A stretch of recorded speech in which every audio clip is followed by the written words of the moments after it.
I realized you're my best friend. Can separate a chance from fate, 'cause you have all I need to take. That's why I think I am. Oh, 'cause I don't pray, I just behave. 'Cause saints and sinners are quite the same. 'Cause it's my temple, the whole wide world. That's why I think I am. I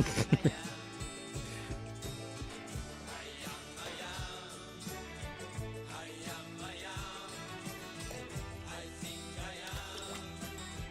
I think I am. I'm glad I am. I'm proud I am. I used to think that looked so nasty, but it doesn't look bad, honestly.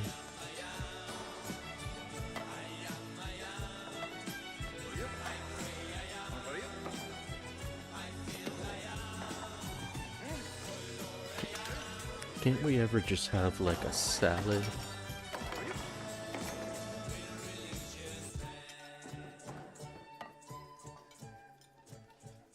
How come we can't ever have just like a salad? Be grateful, Juan Pablo. Today is especially delicious. Mira.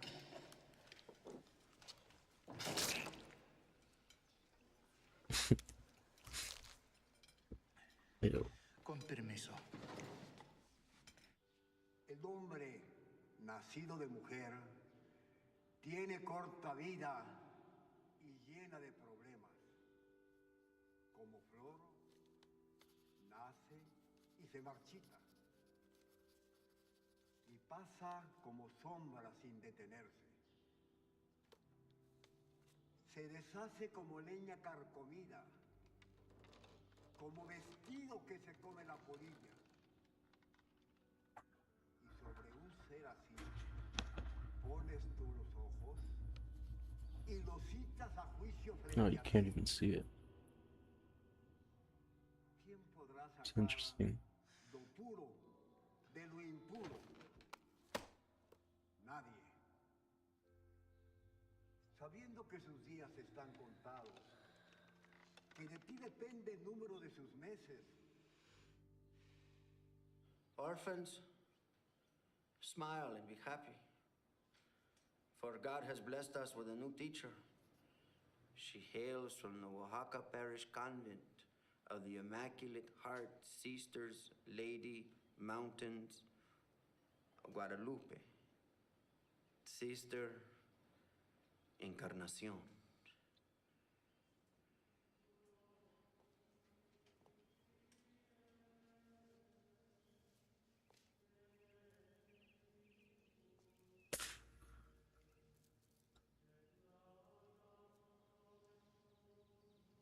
Thank you, brother.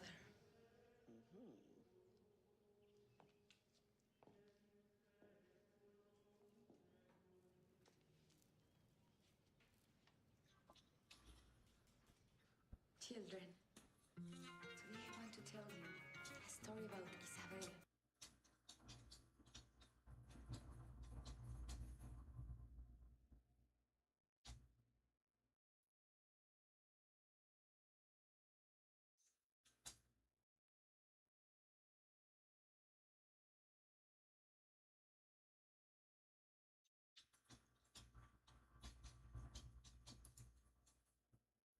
Go wash your Nick hands. Fuentes, thank you for doing this. Yeah, thank you for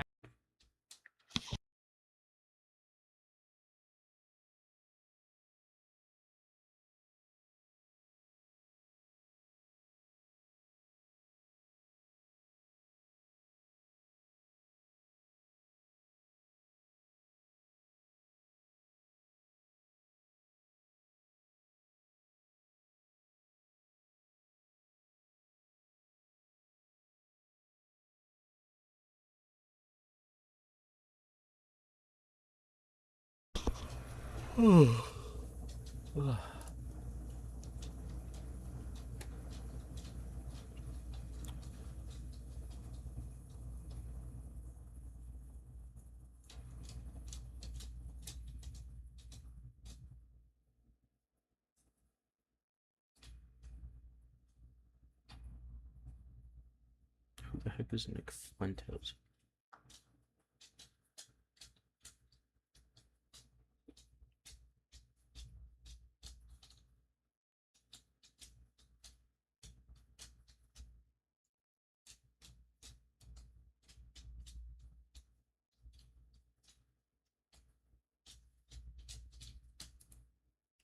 Traders love to draw a single line on a chart and call it support or resistance. And while it seems Well, not to be depressing, but here's the truth and something you should keep in mind over the next few years. The United States, two things to keep in mind. The United States is moving, not inexorably, but still moving toward civil war, number one.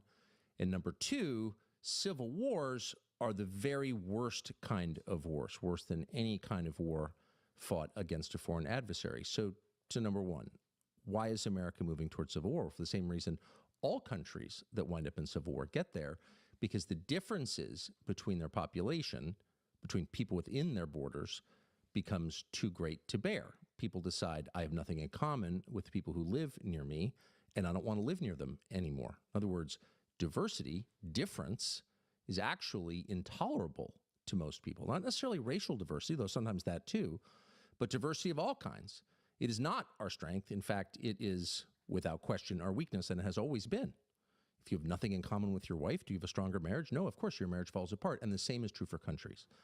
And the truth about the United States is that on every level, beginning with a demographic level, the American population has less in common with itself, with one another, than ever before. When I was born, which wasn't that long ago, it was the modern era. It was air travel and air conditioning, electricity.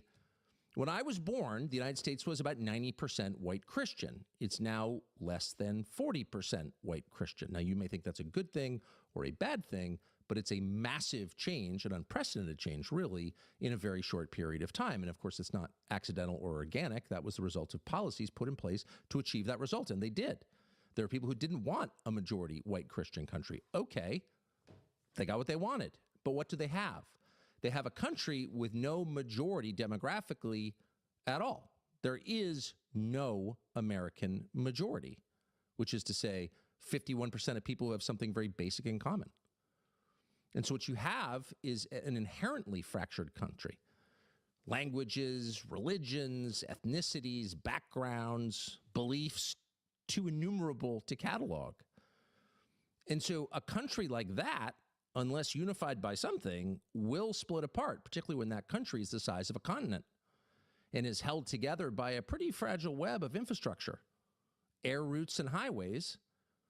And so unless you are very self-conscious about keeping it together physically, but also spiritually, explaining to people why they should have any regard at all, much less any obligation to people in, say, the next town, much less the next state, unless you do that self-consciously, unless you inculcate a sense of national identity, it will by nature fall apart. That is a physics principle, entropy. It'll blow up unless you hold it together. And this has been an untended garden for decades. Decades. Nobody in charge of the United States over the past, say, 40 years has really tried to articulate why all of us should live together on the same continent.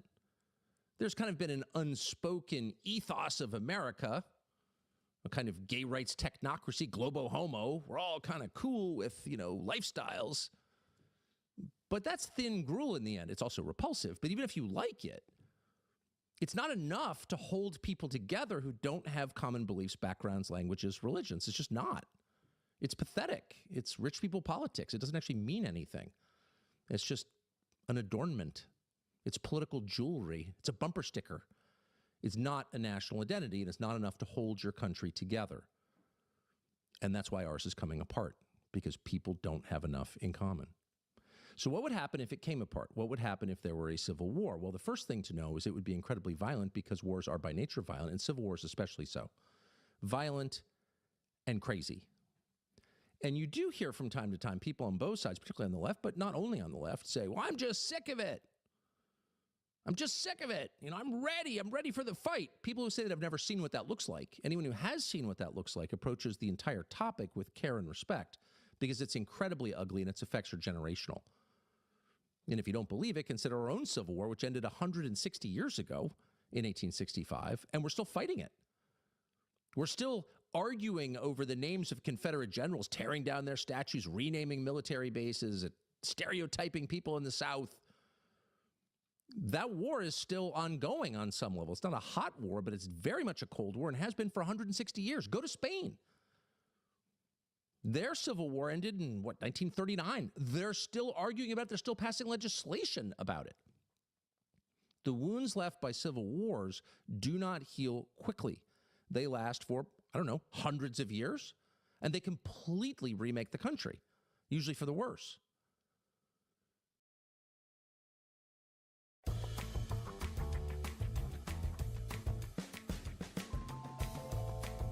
So disunity is easy. Rebuilding into a single country after a civil war is very, very hard, and sometimes it never even works. There are civil wars in effect ongoing on this planet right now for hundreds of years, and they probably will never be resolved because the people fighting each other within national borders don't have anything in common. That's the truth. So if you want to prevent a civil war, figure out what everybody, or at least the bulk of the people in your nation, have in common and emphasize that. And so what would that be in our case? Hard to know. In fact, at this stage, really the only realistic hope for national unity is spiritual revival, is a place where most Americans wake up to realize that God exists and created every single person in the United States of America. And that's what we have in common, our humanity. Not because our common humanity is meaningful by itself, but because our common humanity comes from God and we're created in his image. And only when people truly realize that will they hesitate before killing each other. But in the meantime, and we hope that comes soon, but in the meantime, there is a step that the government at all levels, federal, state, and local, can take to restore at least a sense of calm in the midst of rising chaos. And if you can't smell that right now, then you obviously have long COVID, because it is redolent. This country is on the brink.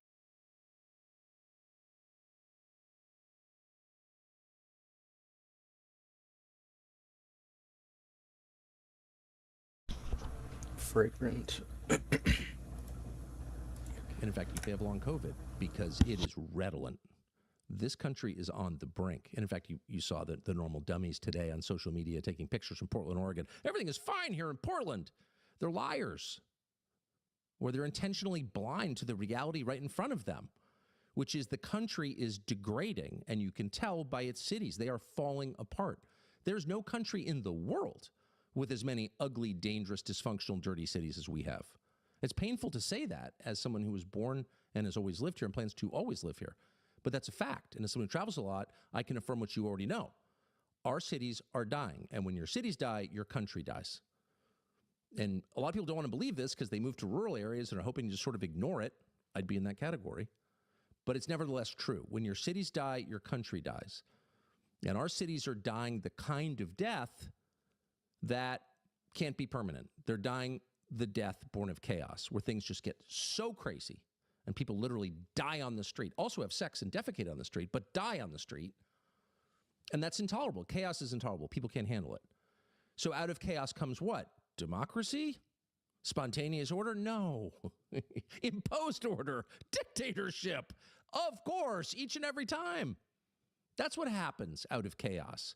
People beg for a strong man. There's always someone willing to oblige, and that's exactly what they get. And that's exactly what we're going to get unless some kind of order is restored, which is another way of saying restoring order is not a step toward totalitarianism. It may be the only way to prevent it, but we need to do it now. Walk through any American city and be honest with yourself. Is this working? It's clearly getting worse. What will it look like in 10 years? The differences between states are getting more profound. You wouldn't expect that, actually. After the advent of radio and then television, the internet, mass media, the idea was, well, regional differences are going away because all of us are united by the media we consume. And that's no longer true. And in fact, our media are exacerbating the differences or highlighting them anyway. And so a place like South Florida is more different from South California than it's ever been. And extrapolate forward 5 years, 8 years, 10 years. Will it be possible to drive from South Florida to Southern California? Well, of course it will. It's America, really. Is it possible to drive from Sao Paulo, Brazil to Rio? Not really, because it's too dangerous, because it's too chaotic. And Brazil, by the way, is not a third world country. Brazil is a real country about the size of the United States, with a highly educated, impressive population, amazing natural resources, a lot going for it. And yet, that country, through successive governments, has been unable to restore order to its highways. So that's the rule globally. That's the state of nature globally. And that could very easily happen here. And we've been moving in that direction for decades. We sit, those of us on the East Coast, and look over at the West Coast, my home state of California, and watch its politicians declare boycotts against this or that American state. Or say in public, I'm not going to follow this federal law. The federal government has no dominion here. And we all sort of laugh, oh, they're so crazy.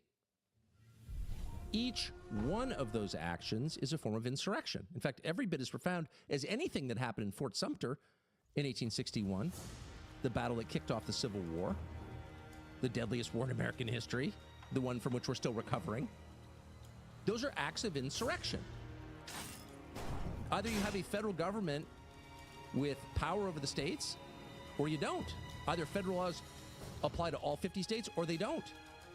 And for decades, some states have opted out of federal law, and the rest of the states have just sort of laughed at them or tried to ignore it. Oh, marijuana is illegal? Well, we're going to have marijuana anyway. Oregon decriminalized fentanyl and meth 5 years ago. If ever there was a time to send federal troops into Oregon, it was when Oregon did that, thereby killing thousands and thousands and thousands of its citizens and also ignoring federal law. Those are illegal narcotics. We blow up boats full of those things. But the state of Oregon decided unilaterally, well, we're just going to effectively legalize them. And lots of states have done that, and the feds have done nothing. But now, because the issue is immigration, which is a core issue, the federal government is doing something. President Trump has announced that he is sending federal troops to the state of Oregon and to the city of Chicago. He's not yet sent federal troops to Oregon. There's a court fight. It's way too complex and not that interesting to explain at the moment. Look it up. That has prevented that. But National Guardsmen have arrived, mostly from Texas, in the state of Illinois, in Chicago, to force, the president says, that city to allow ICE, the Immigration Service, federal immigration officers, to do their job, to deport people who are breaking federal law, illegal aliens. And the mayor of Chicago and the governor of Illinois have said multiple times, we do not follow federal immigration law in the state of Illinois and the city of Chicago. So the president is forcing this issue. They're in violation of the law. He says he's going to uphold the law. Here is the response of J.B. Pritzker, who is the longtime, 6 years now, I think, governor of Chicago, to the president's deployment of National Guard troops to Illinois. Watch. Well, what I know is, in the early days of the Nazi regime, they started slowly but surely taking away people's rights. And what we're seeing now is the very same thing. They've gone into cities now with the military. Think about that. In your lifetime, have you ever seen anything like that, where the President of the United States is sending military or troops dressed as military, ICE, CBP, in camouflage, with automatic weapons, into our major cities? It's wrong. He's such a buffoon. So demented is the Democratic Party. That guy thinks he's going to be president. Have you ever seen this before? Is it ever, in American history, has there ever been a single instance of some Nazi in the White House sending troops into a state to uphold federal? It's never happened before. It's never happened before, except it's happened like a million times. And it's been celebrated almost every single time. Beginning at least in September of 1957, 3 years after the Brown versus Ford eventuation decision came out from the Supreme Court, banning segregation in public schools in the United States. And in the state of Arkansas, capital city Little Rock, Central High School, a high school, Correct. was not following this Supreme Court decision. And so Dwight David Eisenhower, General Eisenhower, commander of American troops in Europe during World War II, got president of the United States, sent the 101st Airborne to Central High School. The 101st Airborne, not like 300 fat guardsmen from San Antonio, but the 101st Airborne Finally. with M1s to a high school. And then he left his vacation and he went on television to explain why he did it. And remarkably, thanks to the internet, we have the tape. Here's part of it. In that city, under the leadership of demagogic extremists, disorderly mobs have deliberately prevented the carrying out of proper orders from a federal court. Local authorities have not eliminated that violent opposition. And under the law, I yesterday issued a proclamation calling upon the mob to disperse. Yep, that was General, then President Eisenhower, September 1957, sending the 101st Airborne to Central High School in Little Rock, Arkansas, because the racist governor, Orville Faubus, wouldn't let black students attend a white high school. And every liberal in America applauded. Shoot them! There was one girl in the crowd that day who smirked or scowled at one of the young black ladies being escorted into the school. And she shouldn't have done that. It was cruel, obviously. But it wrecked her life. That picture, which ran the Arkansas Democrat, September of 1957, wrecked her life, actually. She never got out from under that. And that's a measure of how strongly the media, the American establishment, and some of the public were behind the president. Look, it's a Supreme Court order. It's the law of the land. You can't disobey it, or else we have mob rules. Someone's going to rule, okay? It'll either be a dispassionate law that treats everybody equally, or it will be an individual who plays favorites. So your choice really is not between no law and law. That's not a choice. Your choice is between the rule of law or anarchy, which leads to dictatorship. That's your choice. And Eisenhower, in an interesting speech, 13-minute long speech, laid this all out, which is on YouTube. You should check it out. He explained why he did it. Because it wasn't about simply desegregating a high school in Little Rock. It was about upholding the basis of the American judicial system, which is to say the basis of America itself, which is equal application of law, fairness under the law. It's a nation of laws, not men. And he did that, and it was roundly applauded, and it worked in some ways. Public education was totally destroyed nationally, but whatever. The rule of law was upheld. 5 years later, noting what a popular move this was, apparently, his successor, John F. Kennedy, faced a pretty similar situation at the University of Mississippi in Oxford, Mississippi. It was again September 1962.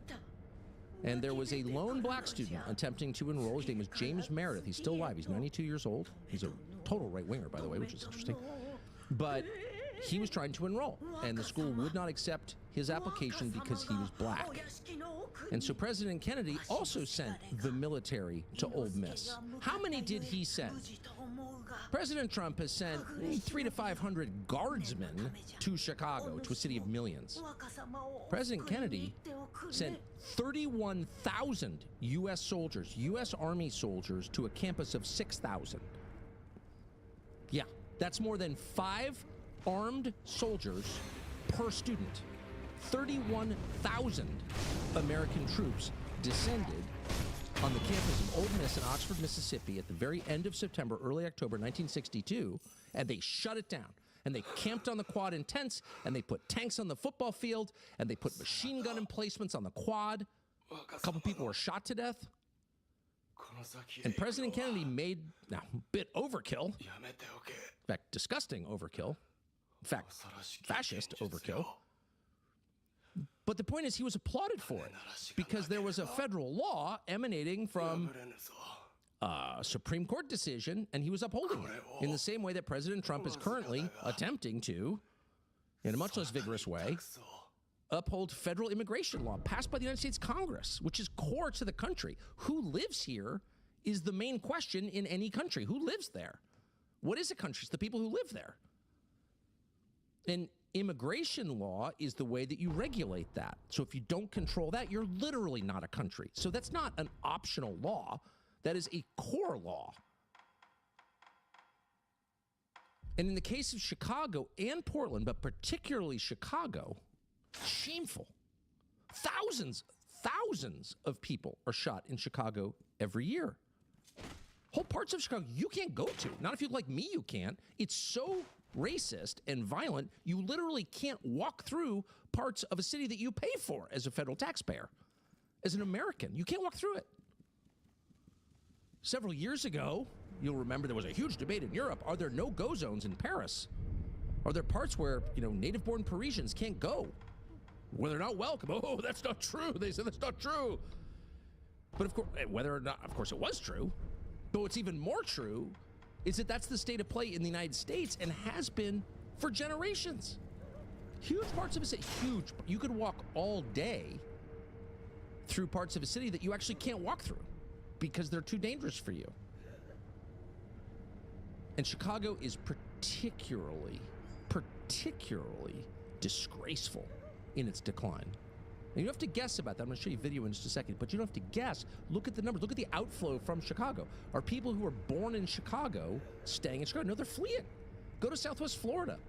Go to dinner in Naples some night and ask, anyone here from Illinois? It's half the room. And they're grateful to be gone. That's how dystopian it is. On every level. Economically, primarily. But even on a more basic level, it's just too dangerous. Oh, the freedoms we're losing. Really? What about my freedom to walk to the liquor store at midnight without getting killed? How about my freedom to stop at a red light without getting shot? That's totally real. It's not fake. It's not racist to say that. The mayor of Chicago is an open racist. So irony of ironies, here you have a president sending troops facing down a recalcitrant, racist local official. That does sound like 1962, doesn't it? Except this time, the president in question is not getting accolades from the New York Times. He's being called a dictator! A dictator! But just to set the table here, to lay down the framework for what we're talking about, Chicago, the city. What does Chicago look like? This question is very much like everything else you talk about, trans surgeries, abortion, whatever the topic is, the people promoting it never want you to see what it actually looks like. Just an idea. It's a right. It's a theoretical concept. No one wants to see what it looks like to cut someone's penis off and create a vagina with a knife. That's what it actually is. Our rights in Chicago, what does Chicago actually look like? Well, here's what it looks like.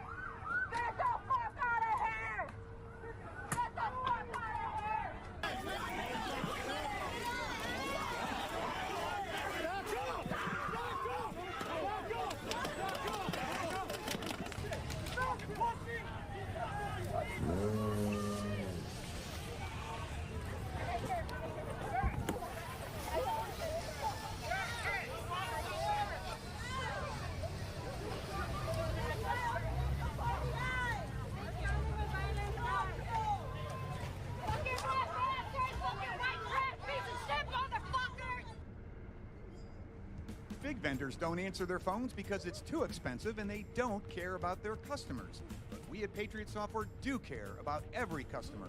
On average, a Patriot employee will pick up your customer support phone call in under 1 minute. So what's interesting about those videos is who's participating in the rioting, in the violence there.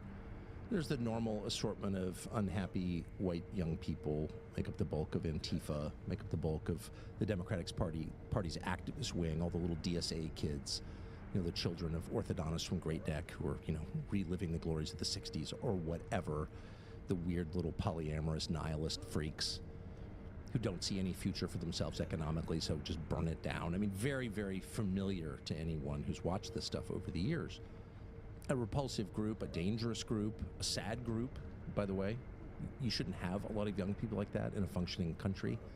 They should be looking forward to a brighter future, getting married, having kids, doing something useful, building something, not just destroying. But they're not. So that is recognizable. We've seen a lot of that over the past 10 years, and we're going to see a lot more going forward, unfortunately, unless someone gets a hold of this now.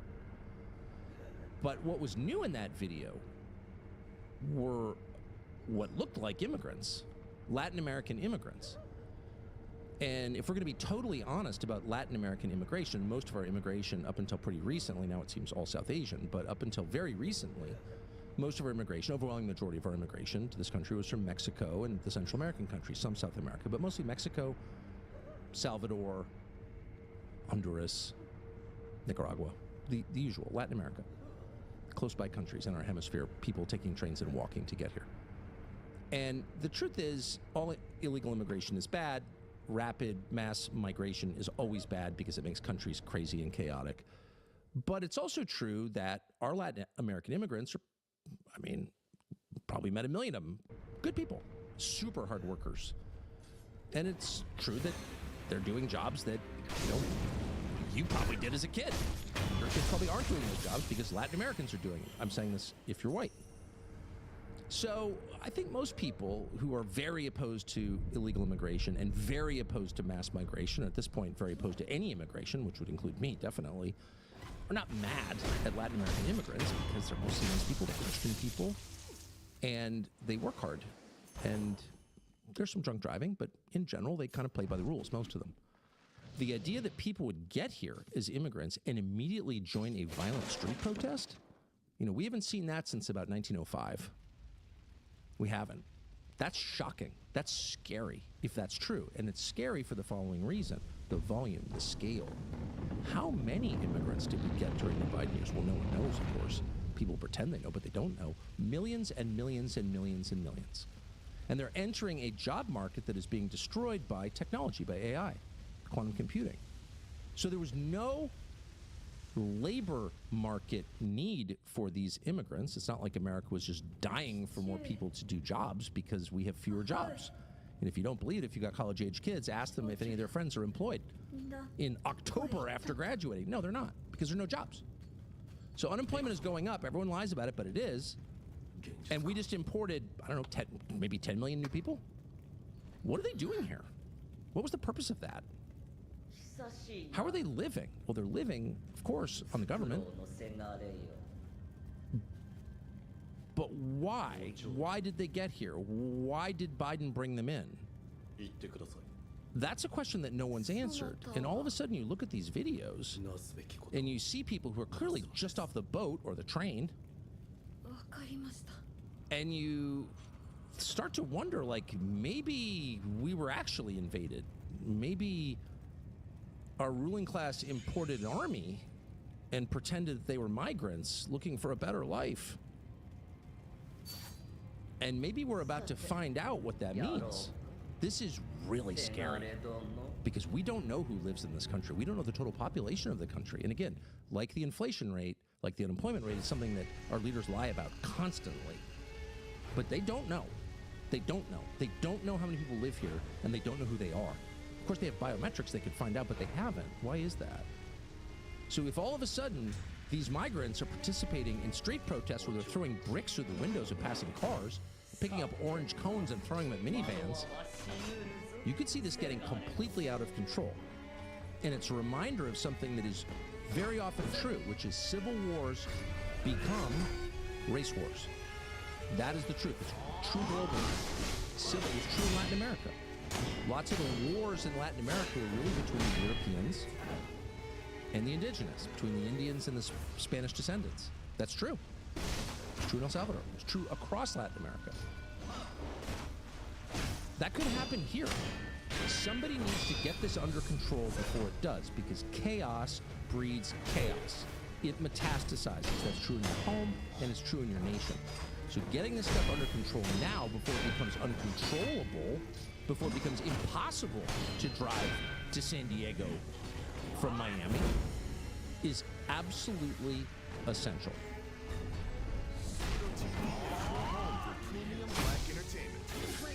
What the? Check out the Black Collective and stream 19 live channels of your favorite Black entertainment.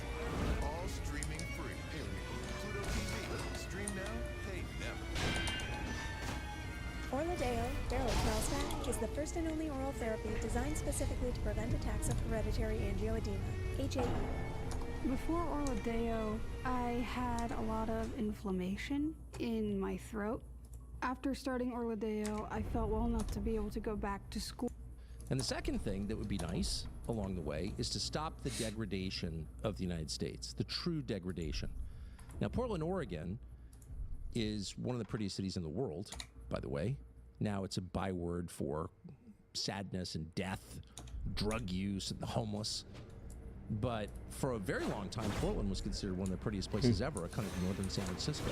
Really a really pretty place, charming place, nice people. And in the past 20 years, it's become, thanks again to the influence of a very specific class, professional class, decadent whites, it has become a hellscape. It's true. Under the influence of secular whites, NPR-listening liberals, who do not get the credit they deserve for their sinister behavior, their death worship, it has become the kind of place where no normal person would want to go. And it's sad, because it is fundamentally so great. Here's a montage of what Portland looks like. I am smack dab in the middle of a Portland green space. Everywhere you look, trash, paraphernalia, rotting food, and even dead animals.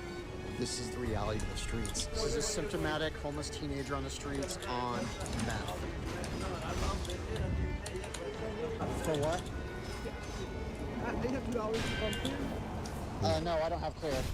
This is a symptomatic homeless man who's been talking to himself for about 2 hours downtown Portland.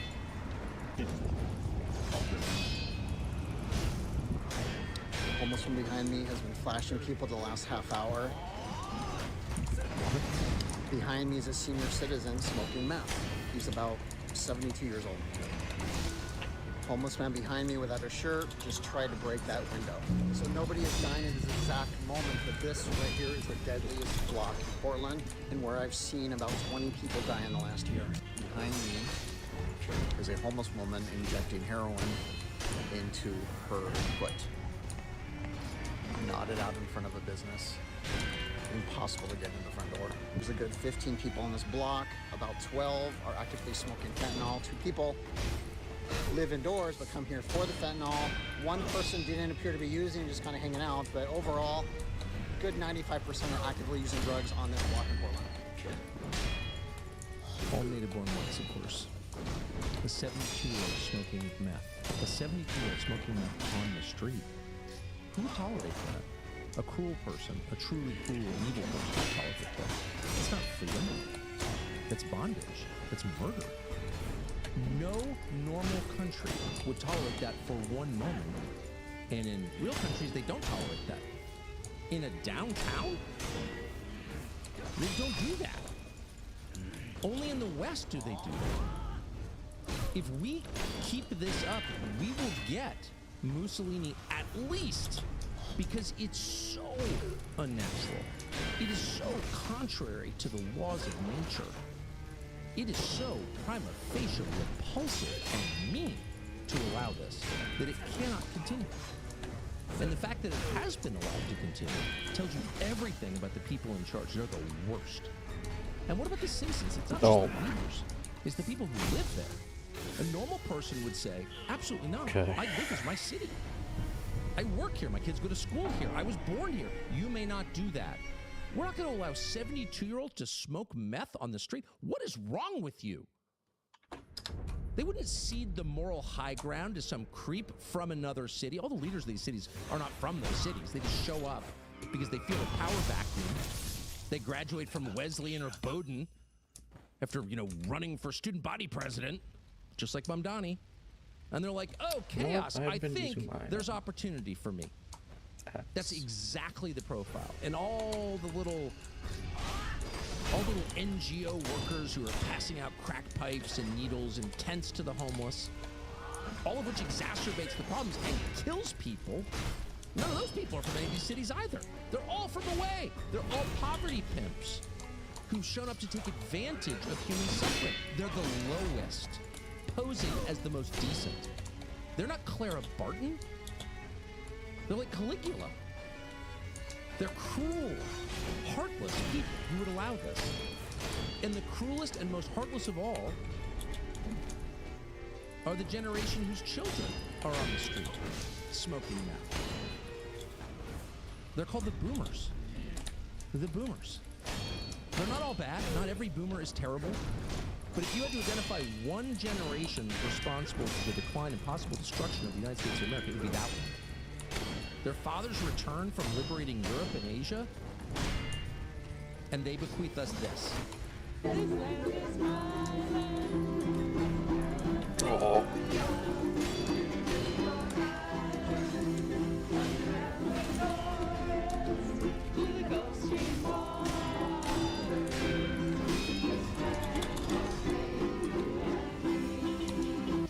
Make Thanksgiving unforgettable this year with inspiring designs from Living Spaces.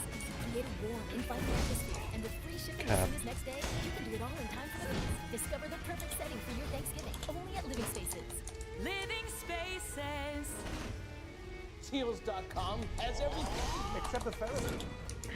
Chills.com still offers everything else the store does. Yeah, like selection. Premium brands. More colors, sizes, and styles. Easy in-store pickup. Or fast, reliable Come shipping. on. Boom, right to your door. And Chills.com has everything. Chills.com really does have everything except the Ferris wheel. Shields.com. Everything but the Ferris wheel. They can't even play the mandolin. Mediocre in addition to everything else. Little Ukraine flag. Cliche after cliche after cliche. Not a deep thought. No self-reflection at all. Just self-involvement. That's that generation. And if you were there, you would ask them. You wouldn't ask them about ICE or immigrants. You would ask them about the state of their city before the immigrants even got there. Like, why did you allow elderly men to smoke meth on the street? People to die on your sidewalks. They had a dysentery outbreak in Portland, Oregon last year because the sanitation, the so-called homeless camps, was so bad. How could you allow that? Did you notice it? You said you're compassionate. You care about the people of Kyiv. Did you notice the people in downtown Portland were dying on the street? You monster. They're monsters. That level of neglect is monstrous. And the key mistake that normal people make is ceding the moral high ground to people like that, who disguise their hate and indifference to their fellow human beings with the language of compassion. It's a lie. And you know it's a lie because look at the city they made. That needs to be cleaned up immediately. People living on the street, shitting on the street, causing dysentery outbreaks, smoking meth on the sidewalk, having sex in ATM vestibules. These are not manifestations of freedom. These are signs of terminal decline. And they are very serious. They're most serious. This is stage 4. You have to fix that. It's not complicated. You cannot allow that. Because if you do, you send a very clear message to your own citizens, which is, I don't care about you. I don't care whether you live or die, or whether you degrade yourself, whether you live like an animal. If you let your German Shepherd live like that, you would be arrested. But in Portland, Oregon, it's totally fine to let your fellow citizen live like that. If there was ever a reason to send federal troops into a city, it's 72-year-olds smoking meth on the sidewalk. We're shutting this down. We won't have this. Because that person smoking meth is a child of God created by God, and you're killing him, and we're not going to allow it. Someone's going to do that. That will happen. And the opportunity we have right now is to do it in a way that is not totalitarian. But if we don't do it now, we're going to get totalitarianism. Trust me. Most coffee companies sell weakness, watered-down drinks from faceless corporations that don't care about you or your family. Black Rifle, which not to brag, is in this cup right here, is very different. It's roasted and brewed in this country without apology by patriotic men and women. The coffee is built by people who love the U.S. and know what it means to fight for it. We know them. We know the guys who run it. We've known them for a long time, and we know this is true. They're special forces veterans, ranchers, just decent people.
Dang it.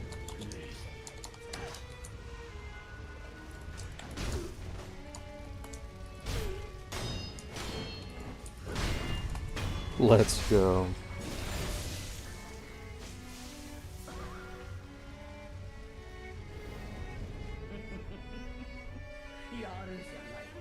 No way.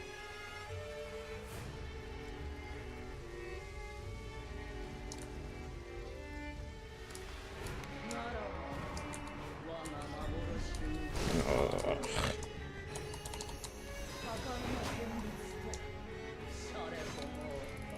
Beat her again. I'm cooked. I mean, oh, there's a chance. Get these things out of here. Okay, just parry, dodge, jump, do damage.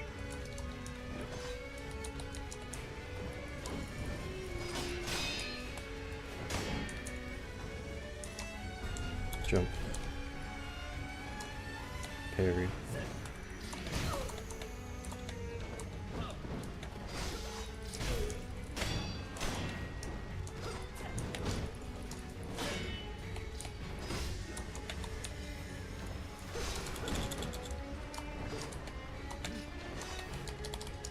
She's so fast and those things are so annoying.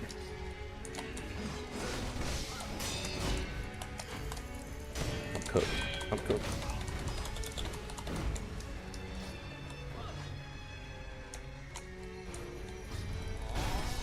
Okay. I was not expecting this.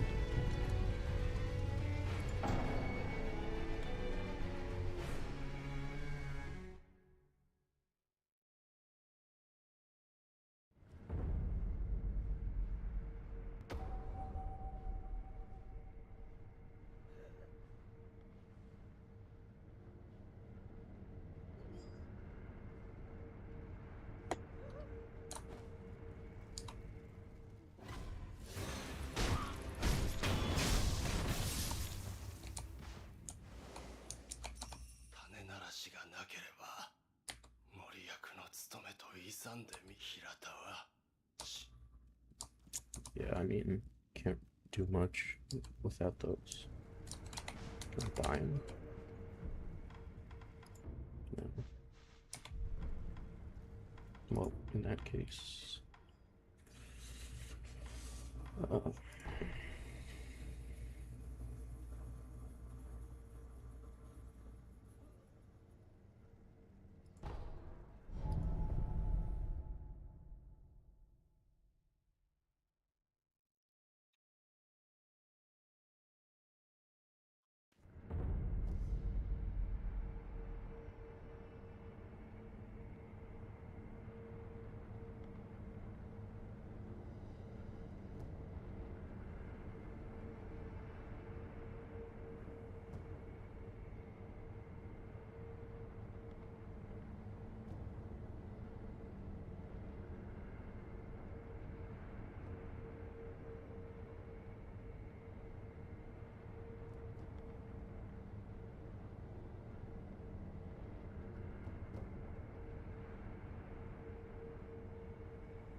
What is that?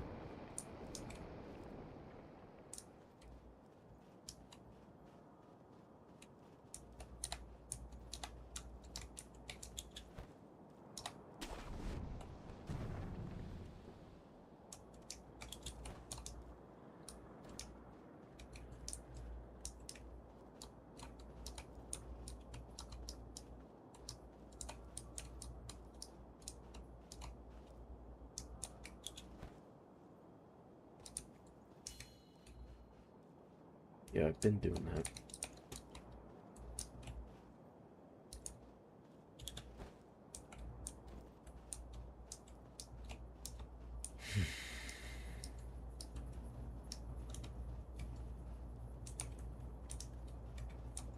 Uh-oh.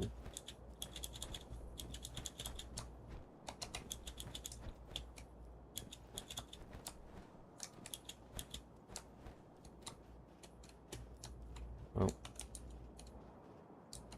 Here we go.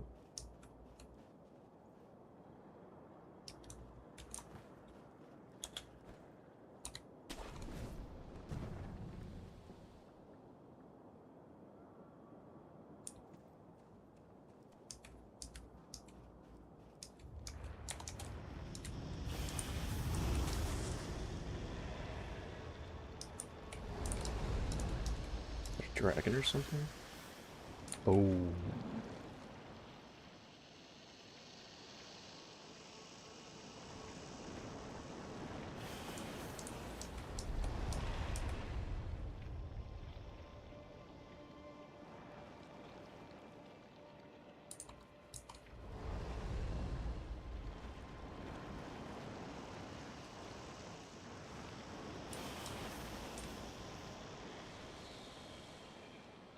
Oh, could I smack him from down there or something? Can he see me? Can I lock onto him?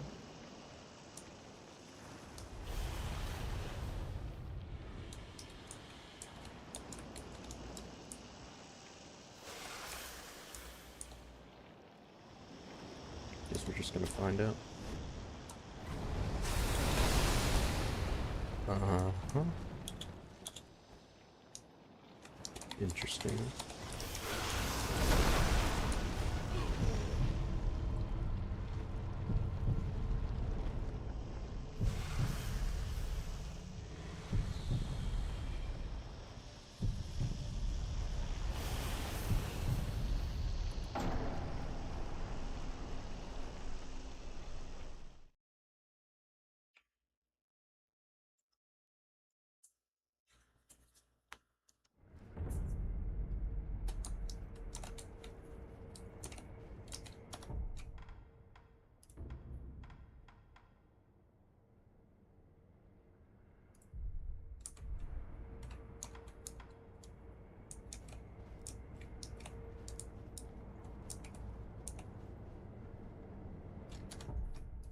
They're the best of us, and the coffee is strong. The energy drinks, ooh, even stronger.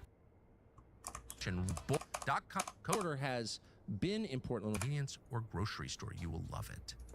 Nick's Order has been in Portland, Oregon a lot recently. He just got assaulted there. He's an independent journalist. He has spent the day in Washington, D.C. at the White House at a conference about Antifa, and I think he's joining us now. Nick's Order, are you there? I'm here, Tucker. Thank you for having me, sir. Thanks so much for doing this. So you just came from Portland. How would you assess it? What's it like?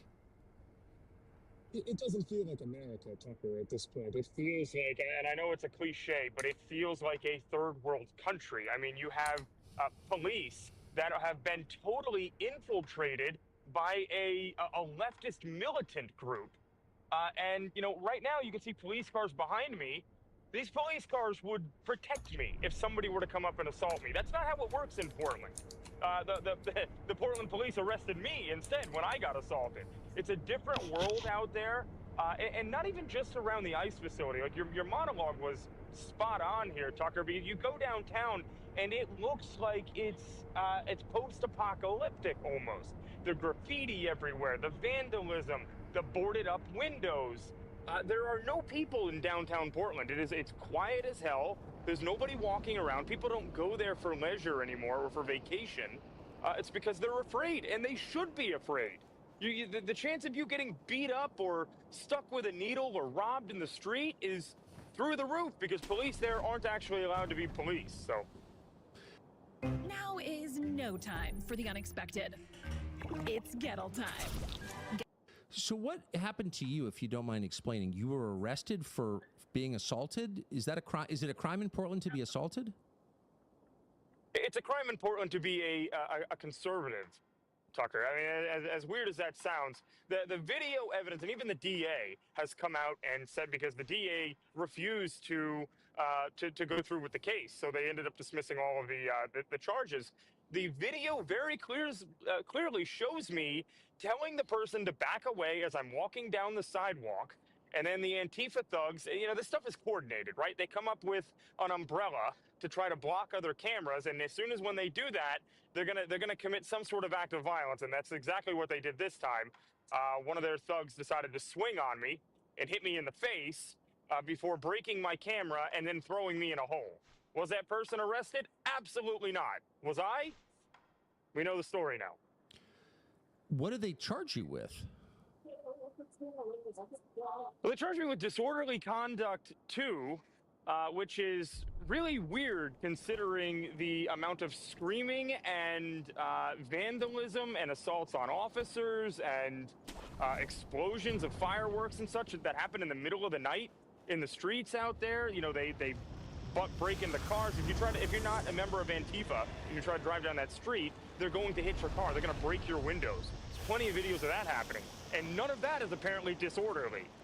They call what I did disorderly because it's what I'm doing is a threat to the order in their city, which is basically leftist authoritarianism.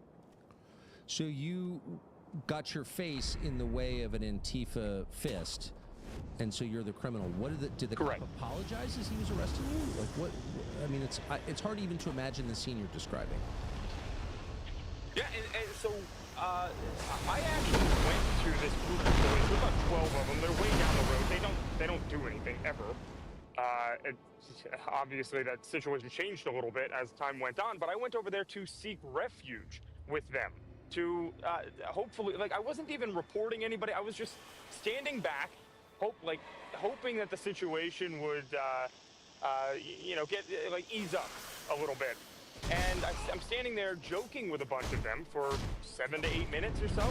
And then a sergeant rolls up on a bike and says, cuff him. And that's exactly, and they're like, that guy?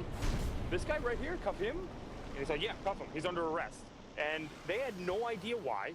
They couldn't explain to me for over 45 minutes, Tucker, what my charges actually were. They started driving to the jail very slowly, hoping that somebody would fill them in on why I was actually being arrested.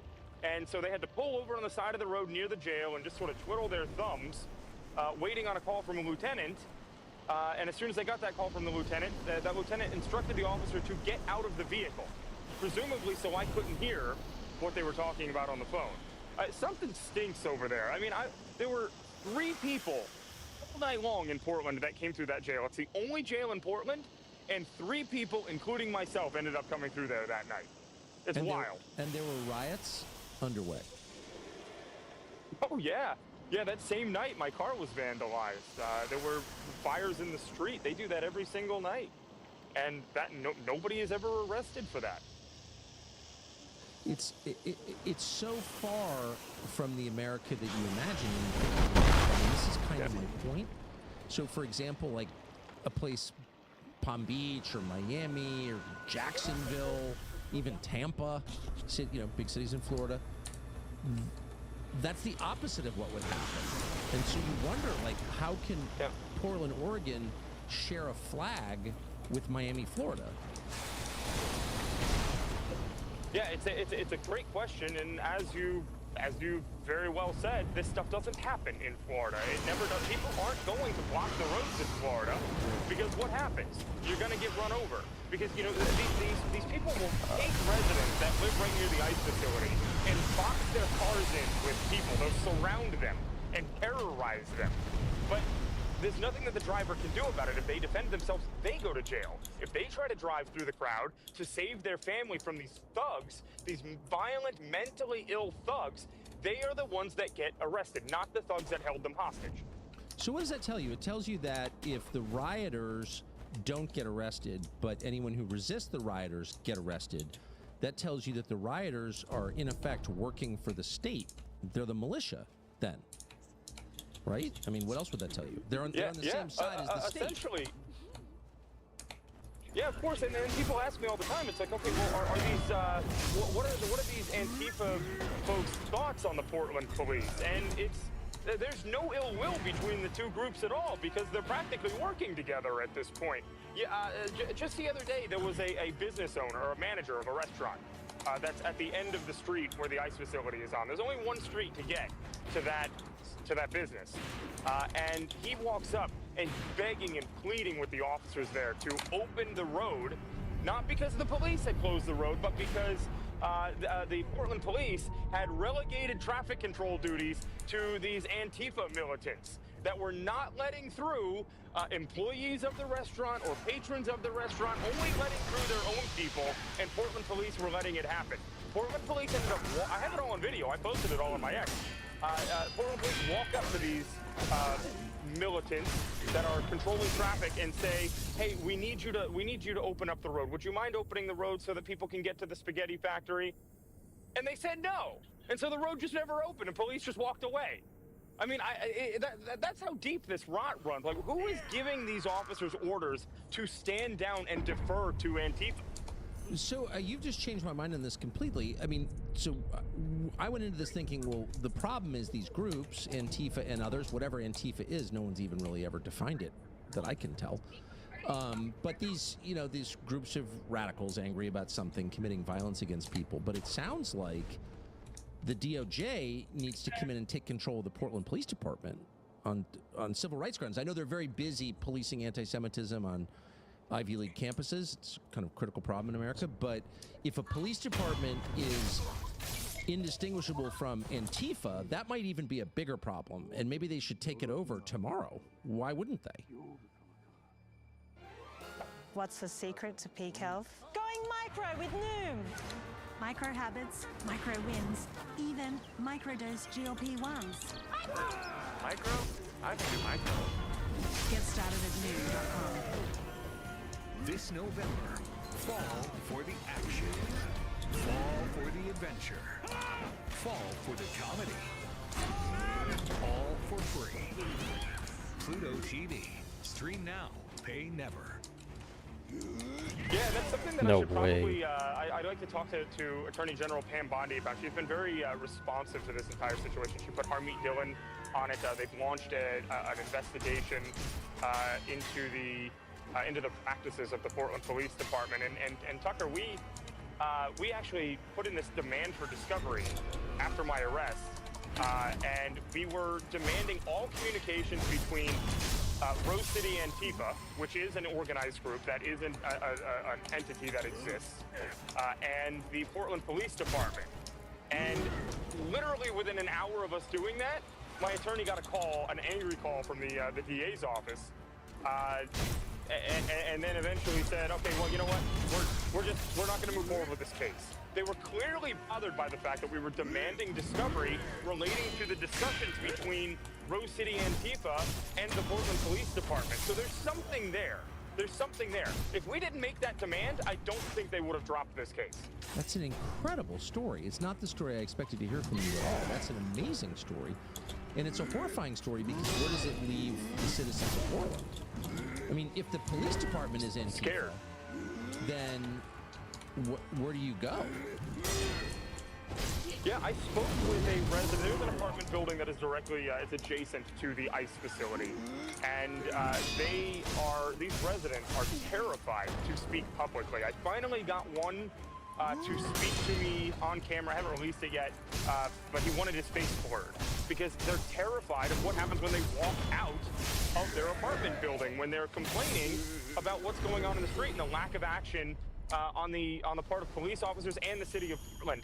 The city of Portland, there is a noise ordinance in the city of Portland. You know, people have the right to the quiet enjoyment of their home, right? And the Portland police and the city have selectively decided they're not going to enforce it there.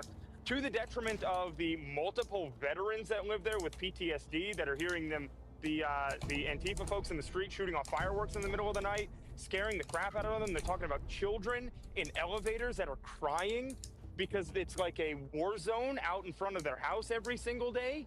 And the police are just letting it happen. For what reason? I don't know. Is it political? Is it because they're totally infiltrated by these leftists? I mean, there's a lot of reasons that it could be, but it's something that we need to find out, because this is not a victimless situation here. The victims are the people of Portland that are just trying to live their lives and go about their daily business without fear of This is being what Ricky was talking beaten about. in the street for complaining that people want to scream in front of their house at 3 o'clock in the morning. That's how bad it is. I think a lot of Americans are under the impression that nothing has changed in the last 40 years, and the law enforcement and intelligence agencies are fundamentally pro-American and committed to the rule of law. That would include the U.S. military, CIA, NSA, and police departments and National Guard units. You know, you think they're sort of on your side. And I think you're hitting at something that most people don't understand, which is a lot of these organizations, these institutions, have been completely taken over by people who sympathize with Antifa. And I would include the U.S. military in that.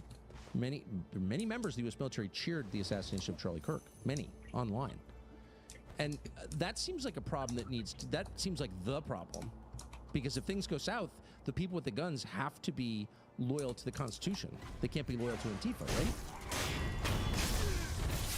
Right, and I mean you're absolutely spot on there. It's chilling the amount. Those are just the people that we have that have the, weirdly enough, have the balls to say that stuff publicly, like condoning the assassination of Charlie Kirk and stuff. I mean, it's terrifying to think of how many of these people are in the background working for these police agencies. Actually, we were able to get a Secret Service agent fired, one that works on protective details, fired for saying that Charlie Kirk had it coming. He said that publicly on Facebook.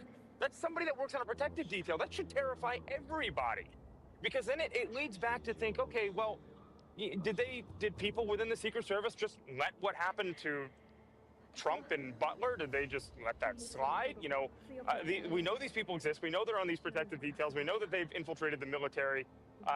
That's terrifying, and we really need systematic reviews of all of this stuff. And I know down there in Portland, I'm actually here in D.C. anyway. Here in D.C., I will be meeting tomorrow with Harmeet Dillon and the Department of Justice, and they'll be doing a full interview from start to finish from what happened and what their next steps are going to be. I spoke with President Trump about it today personally. They are not going to let this go.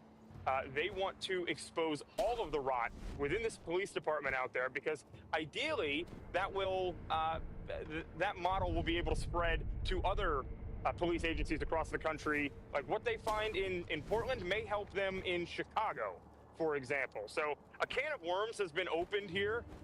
The police chief out there in Oregon or in Portland has been on TV every day slandering me, saying that it is provocative to film in public with a light on your camera, even though it's dark, and so you need a light. I mean, any reasonable human being can figure that part out. But they're terrified. They know that we're not letting this go. And now they got the DOJ on their backs. I'm just hoping that the political pressure keeps up and people don't just forget about the story. Yeah, I hope not. I know that Harmeet Dillon, who I know very well, my former lawyer, is a really serious and smart person and a very tough person. So I have full confidence in her. But I hope that we don't devolve into like an endless conversation about Antifa and like, you know, some angry 19-year-old. Yeah, I'm against all that. But cops with guns and handcuffs and the power to arrest citizens, if they're corrupt, boy, there is nothing scarier than that. U.S. military officers, many of whom are like lunatics, like left-wing lunatics. And of course, the foreign policy establishment doesn't care, because all they want is another profitable war, or they want to extend their wars in, you know, Ukraine, et cetera. They want a war with Iran. So they don't really care about whether the people who run the U.S. military are loyal to the Constitution of the United States. They don't care at all, because they're not loyal to the United States. So, but we should care. Right. And I just really hope when you're up there, you will encourage a forensic look at law enforcement, number one. The Whataburger Buffalo Ranch Chicken Strip Sandwich is back. More chicken strips, Monterey Jack, Buffalo, and Ranch. Yeah, absolutely. And I think you brought up a really good point that needs to be talked about more, where if there is a way, and I'll definitely ask about this, if there is a way to put more federal power within the Portland Police Department, I don't think it's able to be saved as is. I think it would need to be totally just turned on its head, or maybe scrapped and started over. You know, that would be, you know, I feel like that might be the only way to save it, unless you can take federal control over that stuff. I think that was a really good point that you made, and I'll definitely ask about that. Look, I mean, this is just what we've seen in one city so far. How many more of these cities are having the same issues? The heck am I that we're supposed not to do talking against about? I know this? Chicago's a hot topic and stuff right now, but you know, I'm sure, like, is this stuff happening in Seattle? Like, how many other cities are you having this same issue with corrupt political hacks that have arrest powers? I mean, that's very concerning. It's a concern everywhere. Well, Dang it, you really that's changed press my F. mind, Nick, and I appreciate your reporting. Thank you for doing this, and I hope you'll come back. Thank you for shining the light on this, Dr. Hate to brag, but we're pretty confident this show is the most vehemently pro-dog podcast you're ever going to see. Pat, is time to your done. So if you remember who's been showed you your cats and your wallet, well, thank you. So a few minutes ago, we showed you tape from the governor of Illinois, J.B. Pritzker, who's been governor since 2019, running for president. And he compared Donald Trump to Hitler for sending 500 heavy-set National Guardsmen into a city of many millions to restore order in the face of very violent anti-ICE protests. Thought it might be worth getting the perspective of a former Illinois governor, someone who knows a lot about the state and the city of Chicago, from the city of Chicago. Former Governor Robert Goyevich joins us now. Governor, thanks so much for coming on. Thank you, Tucker. Nice to talk to you. What do you make of Pritzker's position here, that 500 National Guardsmen are like the Luftwaffe? This is Nazi America, the Fourth Reich. What do you think of that? I don't want to malign Governor Pritzker personally, but if anybody resembles a Nazi, it's Pritzker. He resembles Hermann Goering. If you take a look at photos of Goering and J.P. Pritzker. That is so funny. I was just thinking, I was looking at his hair gel is the way he combs his Brill-Cream in this way. I was like, who do you remind me of? And you remind me, it's so funny. Excuse me. I agree with you. Right. Look, if anybody's a Nazi for bringing in the National Guard, J.B. Pritzker should look in the mirror, because only a year ago, he actually brought in the National Guard to protect what? Wealthy, white, limousine liberal Democratic donors, Democratic delegates at the Democratic Convention in Chicago. He was more than happy to do that, but he won't. President Trump wants to send the National Guard to help and work with the Chicago police to fight crime in our city, and in a city where every single day at least one person is murdered, in a city where nearly 600 crimes are reported every single day, in a city where 80% of those murders, you see, the crime in Chicago is segregated. You know, the carjackers, retail thieves, and the armed robbers, they go all over the city. But the murders are taking place in the black neighborhoods and in the brown neighborhoods. 80% of the murders in Chicago are in the black neighborhoods, or black people. And the other 95% altogether are black people and Latinos. And so the Democrats, like Pritzker, who claim to be on the side of black people and Latinos, are basically saying, we're going to use the National Guard to protect donors, Democratic donors and delegates. But no, we don't want your help, Mr. President, to actually save black lives. Because for those Democrats, notwithstanding their rhetoric, black lives matter only to them for their votes. And what Pritzker's doing now is he's hyper-politicizing a very serious issue. He's standing in front of the schoolhouse door like George Wallace did back in '63 when Kennedy federalized the National Guard, correct? One more. Nope. Allowed Agreed. black students to get into the University of Alabama. Now, Pritzker is sort of a modern-day version of George Wallace in some respects, in that he's trying to block President Trump, working to block President Trump, and federal law enforcement will come to Chicago to carry out the mandate the American people gave President Trump in the last election, and that is to secure our borders and to fix the illegal migrant problems. And it's undeniable that there are tens of thousands of criminals who joined the nearly 14 million illegal immigrants that come to America, according to Pew Research, and estimates are that conservatively 10% of those are criminals. So that means we're talking about over 1 million criminals that have come to America. And what kind of criminals are there? What are they? They are gangsters, and they're drug dealers, they're child sex traffickers, they're sex offenders, and they're cold-blooded killers. And it's amazing, it's mind-boggling to me that J.B. Pritzker would choose this issue, because his motivation is politics. He's playing this crazy left-wing crowd of the Democratic Party. But it's really offensive and immoral that he would do something like this and stand in the way of actually following the law, because the supremacy clause in our Constitution is very clear.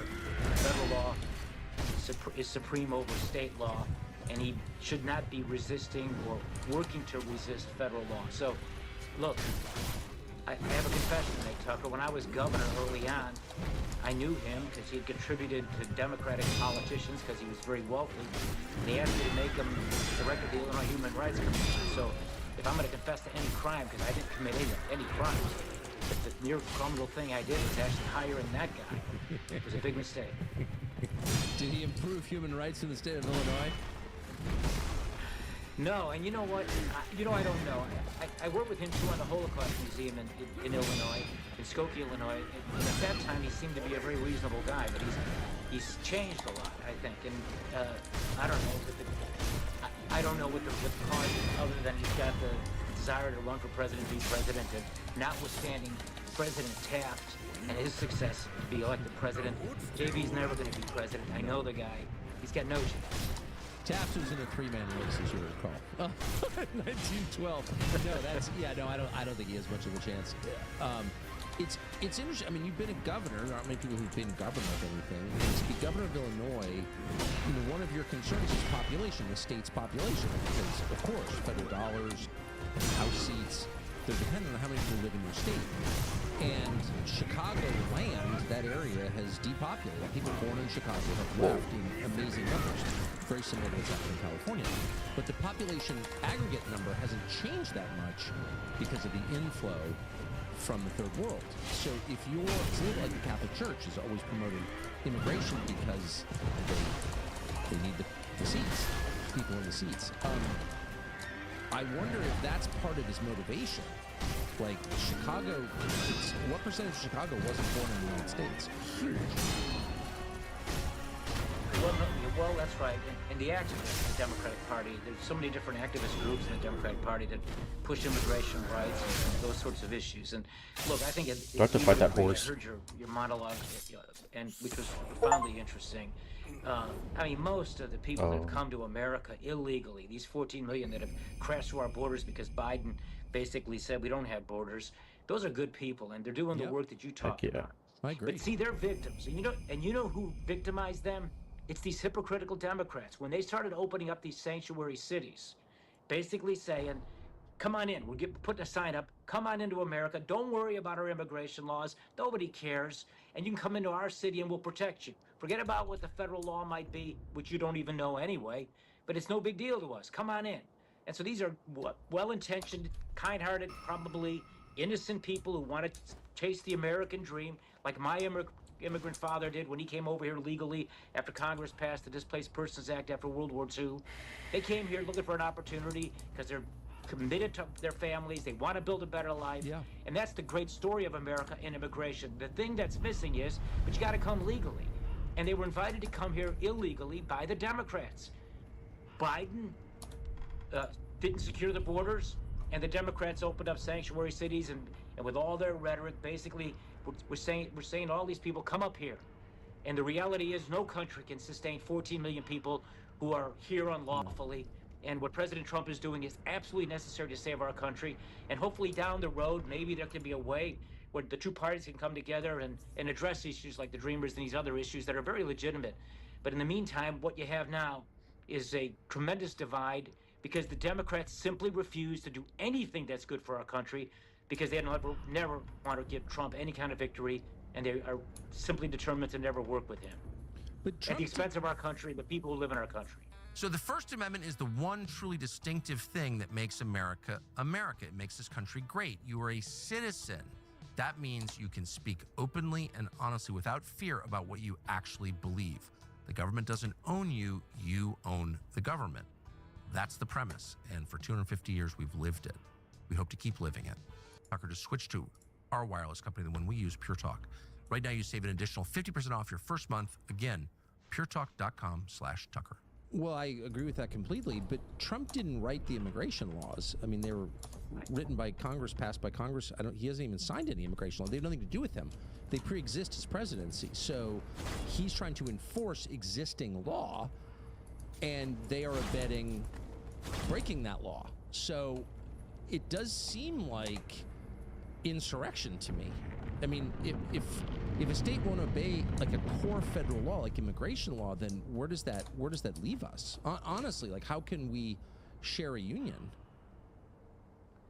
No, your question's you properly raised. You know, you talked about Civil War, and you think back to the days leading up to our Civil War, and I like to think we're not even close to that. But you're right to raise it because you can see how there's this slippery slope that we're going down, and it was the defiance of federal law. Lincoln getting elected, and different states decided we don't want to be under that election with that president, so we're leaving. And before that, they were defying federal law, and we saw what happened. Now you have a situation where not only has President Trump been given a mandate by the American people to do what he's doing, but you also have a situation where we know that it works when there's cooperation. So the success that President Trump has had with the National Guard in Washington, D.C., was in part because the mayor there, Bowser, was willing to accept that and work with him. And they can get into nuances. Oh, well, that's a federal city versus a city like Chicago. But if you're the governor of the state of Illinois or the mayor of Chicago, you have an obligation to your citizens to keep them safe. And the National Guard coming into Chicago with all the crime we have and the need to support ICE in its efforts to follow the law and do what's necessary to follow the law, you would think that a governor, irrespective of party, would welcome that support and thank the president and then take credit for the success of protecting American citizens and American taxpayers. But our politics has gotten so crazy. The Democratic Party is such a crazy party now, with the lunatic fringe becoming the mainstream, and guys who are somewhat reasonable like J.B. Pritzker are being transformed. What he's trying to become is basically AOC in drag. Okay, he's trying to get into her politics as opposed to sort of being the Bill Clinton type Democrat that supposedly he used to be.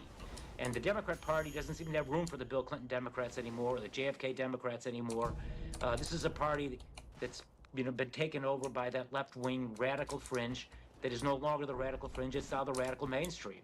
And it's a socialist, communist kind of party. And it's a party, and our governor, again, that is basically siding with mob violence and anarchy and chaos over, the law, the rule of law, law enforcement, and those who have to enforce the rule of law. And that's what this conflict is now. And that's why it's a seminal moment in our history. And it's why I think President Trump is going to go down probably 150 years from now, because historians can't be objective, as one of our great presidents, because I do believe he's going to be successful in this and solve this problem because he has the law on his side. I mean, if he doesn't solve it, then we're in for disunion ahead. I mean, I don't see how you can have in a country with no internal passports, how you can have some states following immigration law and others ignoring it. It doesn't work. I mean, it just practically doesn't work. So I really hope it can be solved. Do you think in the Democratic Party, which obviously you know a lot about, there are any candidates on the horizon who are reform candidates, like Bill Clinton in '92, like, okay, we went too crazy, we need to pull back a little bit and reorient around America's interests, who even say words like that? Do you see any of those? I think the nearest thing to that would be Senator Fetterman in Pennsylvania, the guy that wears the hoodie. Yeah, he seems to be sensible and willing to find common ground or work and support traditional things that that all Americans have historically been for, what the old Democratic Party used to be for. So I think there is at least one lone voice in that party. You know, I haven't completely written myself off as a Democrat, believe it or not. I mean, I can't begin to tell you, you know, I'm a Trumpocrat. I say that openly, and I'm so proud to be that, and grateful to President Trump personally. But frankly, put that aside, I think he's a great president, a necessary president, and he's doing things that must be done to save our country and then make it great again. First, we have to save our country. But no, you know, the hatred and the vitriol on the far left Democrat side is palpable. I live in a neighborhood, you know, that used to vote for me a lot. And I was out on the street the other day, Tucker. I came back from downtown Chicago, and some guy, clearly he was a man, he was muscular. I think he was a man, muscular, and then he had long hair, but he had a beard, a full beard. But what threw me was he was wearing a dress and combat boots. And he walked by, and he took a double take, recognized it was me. Then he gives me the finger. And my first reaction was, okay, you know, a guy like that gives me the finger, I'm gonna, you know, probably give him an FU or give him the finger back. But then I wasn't sure whether it was a man or a woman, and I'm trying not to swear at women, so I had to hold my tongue. But that's sort of the element that's now a large, loud voice within the Democratic Party. And thank you for the work that you're doing, because I love our country, notwithstanding what my government's done to me. I love my country. I've lived the American dream myself. There's no place like America. And this is the best hope on earth, as Lincoln said. A true and a great Illinois. But thank you for the work that you're doing, because I believe, and I know you do too, that that forgotten American, the great, vast, silent majority that Nixon talked about and changed American politics, still exists. It's what elected Trump last November. People with common sense, believe in God, love our country, don't burn the flag, don't like people who burn the flag, you know, believe in the traditional values of our country. They still make up most of the Americans, and I still believe, actually, most of rank-and-file Democratic voters. If those Democrat voters can get over the fact that they've been lifelong Democrats, because it's hard to, you know, change your love for your team, they can get over that, and they are.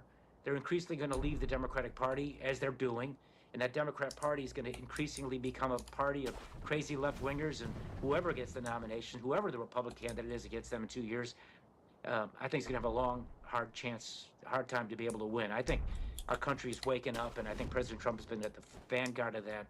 And I'm not the only Trumpocrat out there, Democrat for Trump. You're definitely the most articulate. Rod Blagojevich, thank you so much for joining us. I really appreciate it.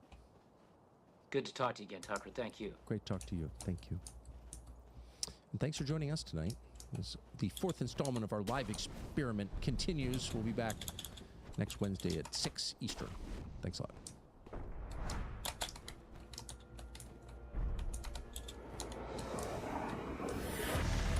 We've got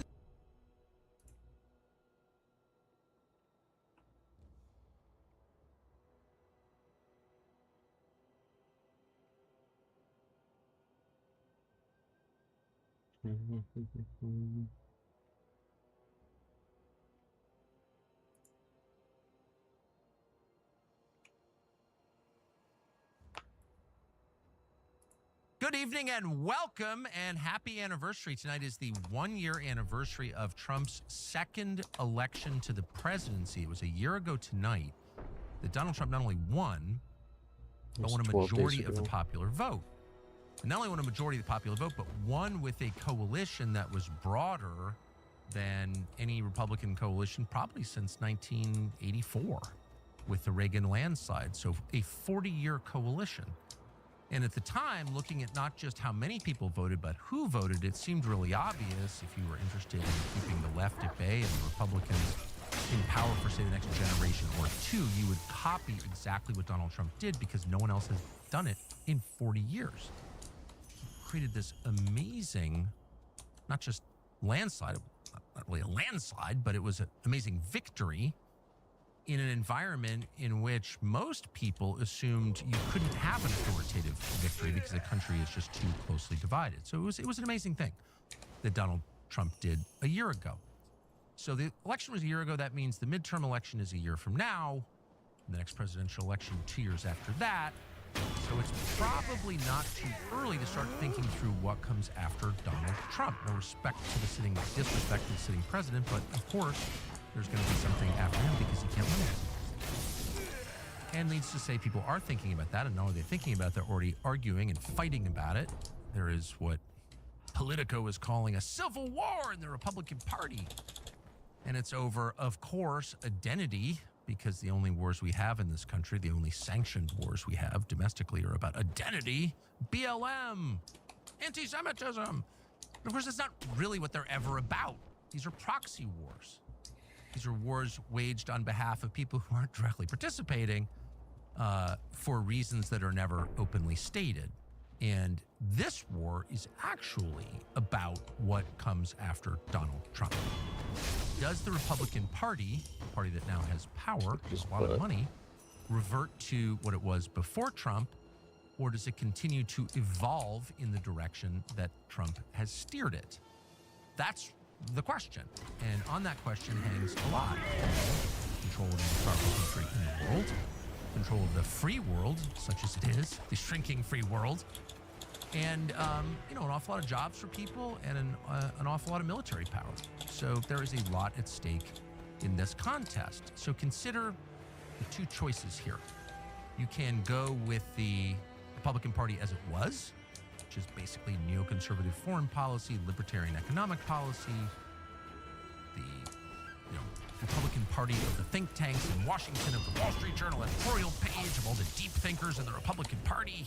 Deep thinkers in the Republican Party, deep thinkers. The ones who are always invoking the same three Reagan quotes and quoting Tocqueville incorrectly and doing their little or erudite impression. Or does it continue to become what it is currently becoming, which is the party of Donald Trump? Well, what is that? What is MAGA exactly? How do you make America great again? Well, Donald Trump, in his sort of signature way, which is to say never quite spelling everything all the way out, because he's not very ideological, but instead sort of leading by implication and by action, the position of Donald Trump in the last election was America first. And what does America first mean? America first means, very simply, the U.S. government should act foremost on behalf of American citizens, which is to say every big decision the U.S. government makes should keep in mind the top of the list of concerns. How does this affect the people who pay for this and who I represent? And again, most people thought that was their system that we already had. Turns out it wasn't. Donald Trump awakened all of us to that. The system was not acting in the interest of the country. It was acting really without reference to the people who live in the country. It didn't care. And it was acting on behalf of a bunch of other different imperatives. And Donald Trump steered it back to where it was supposed to be in the first place, which was acting on behalf of America. That's what America first means. This was not just a popular message. This is the most popular political message that any candidate has delivered in many, many generations. And it's popular because, it's self-evidently true. Who wouldn't want that? And that message is the message that drew a record high number of famously black voters, Latino voters, voters of all kinds, just American voters, united by a belief that the U.S. government ought to represent them. And drain the swamp and no more pointless wars, et cetera, but they're all branches of the same tree, which is America first, which is not only a non-threatening message, it's really the only legitimate message that a leader of America can send. And it's the only legitimate principle that can guide any American leader. So that is the winning message. If you're hoping to keep the Republican Party dominant or make it into something more positive than it currently is, cleave to that and you will win. It's super obvious. There's like no person who thinks about this for 6 minutes who could disagree with that. On the other side is a return to the Republican Party that we had before, which is a party that has all kinds of other agendas, most of which are never publicly revealed, and that spends a lot of its time policing its own members. Now, what does it attempt to achieve by policing them? Well, it attempts to achieve silence. It wants them to shut up about what is actually happening. And what is actually happening is that on the foreign policy side, which is the side that Washington cares about because it's got the most money and the most power, it can literally kill people, and there's no power greater than that. Our foreign policy is not wholly dependent on the whims of Israel. Of course, we have acting in lots of parts of the world that have nothing to do with Israel, but it is unduly influenced by the concerns of Israel. And in some cases, the U.S. government has acted, and these are all well known.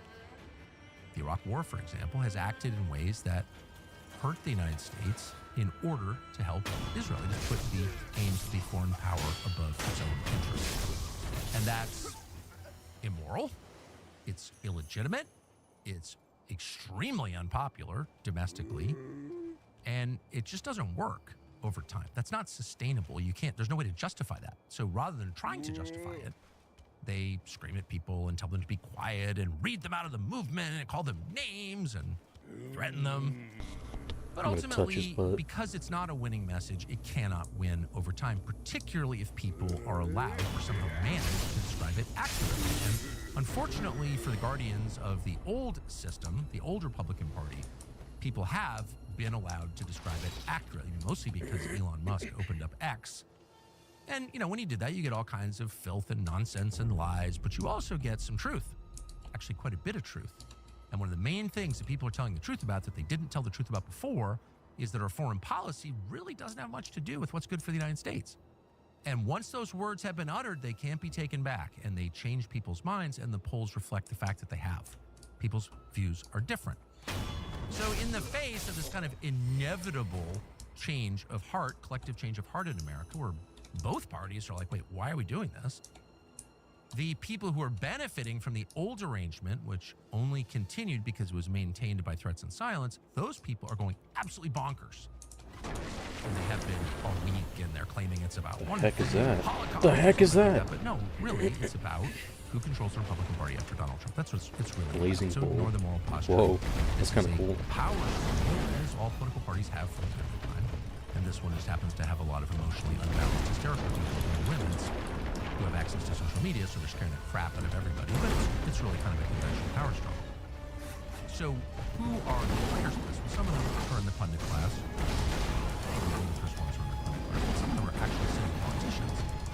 And if you were to choose one who symbolizes what we're actually debating and the stakes of this conversation, it would have to be Lindsey Graham. Lindsey Graham is a senator, a senior senator from the state of South Carolina, one of the most conservative, reliably Republican states out of 50. And he has been in Congress since 1994, so that's 31 years. And he is running for yet another term as a U.S. senator. He's 70 years old. He'd like to serve till he's 77.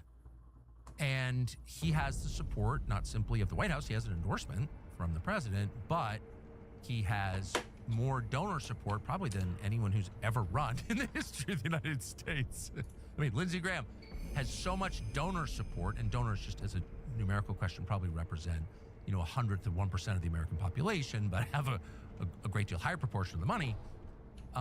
He's the most popular candidate they've ever backed. He's like a higher IQ, less grading Nikki Haley or Ron DeSantis. And so they'll be backing him, and all things being equal, he will be reelected. And so why does this matter? Well, it matters not because Lindsey Graham is like a horrible person. I mean, maybe a horrible person. The truth is Lindsey Graham is actually a very charming person and a very interesting dinner partner and a fun person to be with, hilariously funny. I met him for the first time. I was his seatmate on a campaign bus in 1999. He was a member of Congress, and we spent a couple of weeks sitting next to each other. And by the end, I thought to myself, I love this guy. He's hilarious. Always a joke. Always has a drink in his hand. Like, he's genuinely a cheerful person. Probably fun to play golf with. So the reason that this is an important race is not because Lindsey Graham is like Mark Levin, someone if you were stuck in an elevator with him, you'd have to obviously kill yourself because you couldn't handle him. He's not that. You'd enjoy being stuck in an elevator with him. The reason it's so important is because Lindsey Graham is the living symbol of the old Republican Party, the Republican Party that did a lot, almost as much as the Democratic Party, to destroy the United States. And so if he is reelected next November, that will be a sign that actually the democratic system doesn't work. Lindsey Graham's views are not popular.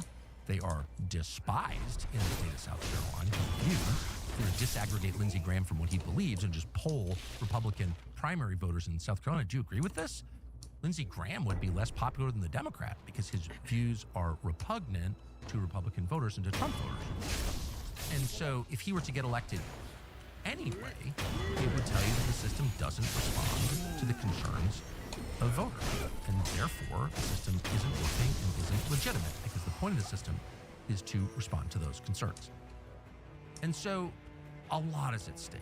If Lindsey Graham wins, it would be the most dispiriting thing to happen in American politics in a very, very long time. So Kamala Harris wins. were to win in the last, a year ago tonight, it would be horrible. She'd be an awful president. Even worse than Biden. Insecure, fragile, weird, dumb. You can just imagine a nightmare. But at least you could say, well, she was elected by a party that kind of agrees with her. Kamala Harris got elected because the Democrats are insane. Okay. What's the excuse if you're a Republican voter, if you're a Trump voter, for electing Lindsey Graham? Hard to think of one. Roku's self-serve ads platform. It's easier than ever with Ads Manager. Sign up today. Filmora 15 understands your intent, dissolving the space between thought and action. So I just want to spend a couple of minutes before we go to one of the men challenging Lindsey Graham in the Republican primary next June, Paul Dance, who we're going to talk to in a minute. We want to go through a couple of things you should know about Lindsey Graham. So if Graham gets reelected, it'll be because the true Lindsey Graham, his record, his views, his priorities, his dark impulses are all lost in the haze of propaganda that surrounds him, and people only know him through the political ads that his donors paid for. So we think it's important for people to know who he actually is. So we're going to start with a clip. We could do this for like 8 hours, but we're going to do this for like 20 minutes because we want to get to the guest. But we're going to start with a clip from this past Saturday, I think, this past weekend. And Lindsey Graham was giving a speech to the Republican Jewish Coalition, I think in Vegas. And he was one of many speakers who were getting hysterical and threatening violence against Republicans who don't agree with them and jumping up and down and raging about the Nazis. The Nazis! 80 years after we defeated them. And Lindsey Graham was probably someone's less hysterical, but he was the kind of most important office holder. And he said a couple of things that really reveal the program precisely. Here is Lindsey Graham this last week. He recognized Jerusalem as capital Israel. Why? Because if you got a problem with that, take it up with God. He's the guy that did it, not Trump. So I just want to say, I feel good about the Republican Party. I feel good about where we're going as a nation. We're killing all the right people and we're cutting your taxes. So there are a couple things to notice about this that really tell you everything you need to know about Lindsey Graham. First, we left the context, he's defending Donald Trump. He's saying, not defending, Trump's probably pretty popular in the room, but he's saying, remember, Trump's like a great president. Why is he great? He moved the U.S. Embassy from Tel Aviv to Jerusalem. But, okay, you can make a case for it or not, but why should I care exactly? It's a purely symbolic move. It has actual consequences internally in Israel, but it doesn't even pretend to improve your life. Graham didn't get up and say, you need prescription drugs. Your lawyer, health insurance, it'll be easier for your kids to buy a home. You got the cities under control. They're now safe. You can use the parks. He's improving the schools. You couldn't send your kids to public school. Now you can. You can use the emergency rooms again because he's deported 10 million illegal aliens who were hogging the space, which is currently are. No. The reason you should love Trump is because he moved the embassy, the U.S. embassy, in a foreign country from one city to another. Why does that matter? Well, Lindsey Graham explained why it matters. If you don't like that, take it up with God. So God, it turns out, and this may be in one of the non-canonical books in the scriptures, God wanted the U.S. State Department to move the American embassy from Tel Aviv to Jerusalem. It's like kind of a basic tenet of our faith. It may even be in the catechism. What? And of course, given the venue, no one raised hands. I'm sorry, Lindsey Graham, not a Bible scholar here, but how do we know that God wanted the State Department to move an embassy, 80 miles or whatever the distance is, from one city to another? How do we know that's God's preference? But Lindsey, this is kind of a tick of Lindsey Graham's. He explained recently that if you have a problem with Israel, God will kill you. That would include the United States.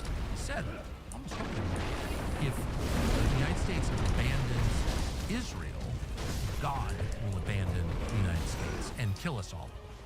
We'll die. Israel. Something like Huckabee pronunciation. Israel. Which may be some kind of dog whistle meant to telegraph that I'm really on your side. Maybe like the Kyiv rather than Kiev. You call it Israel.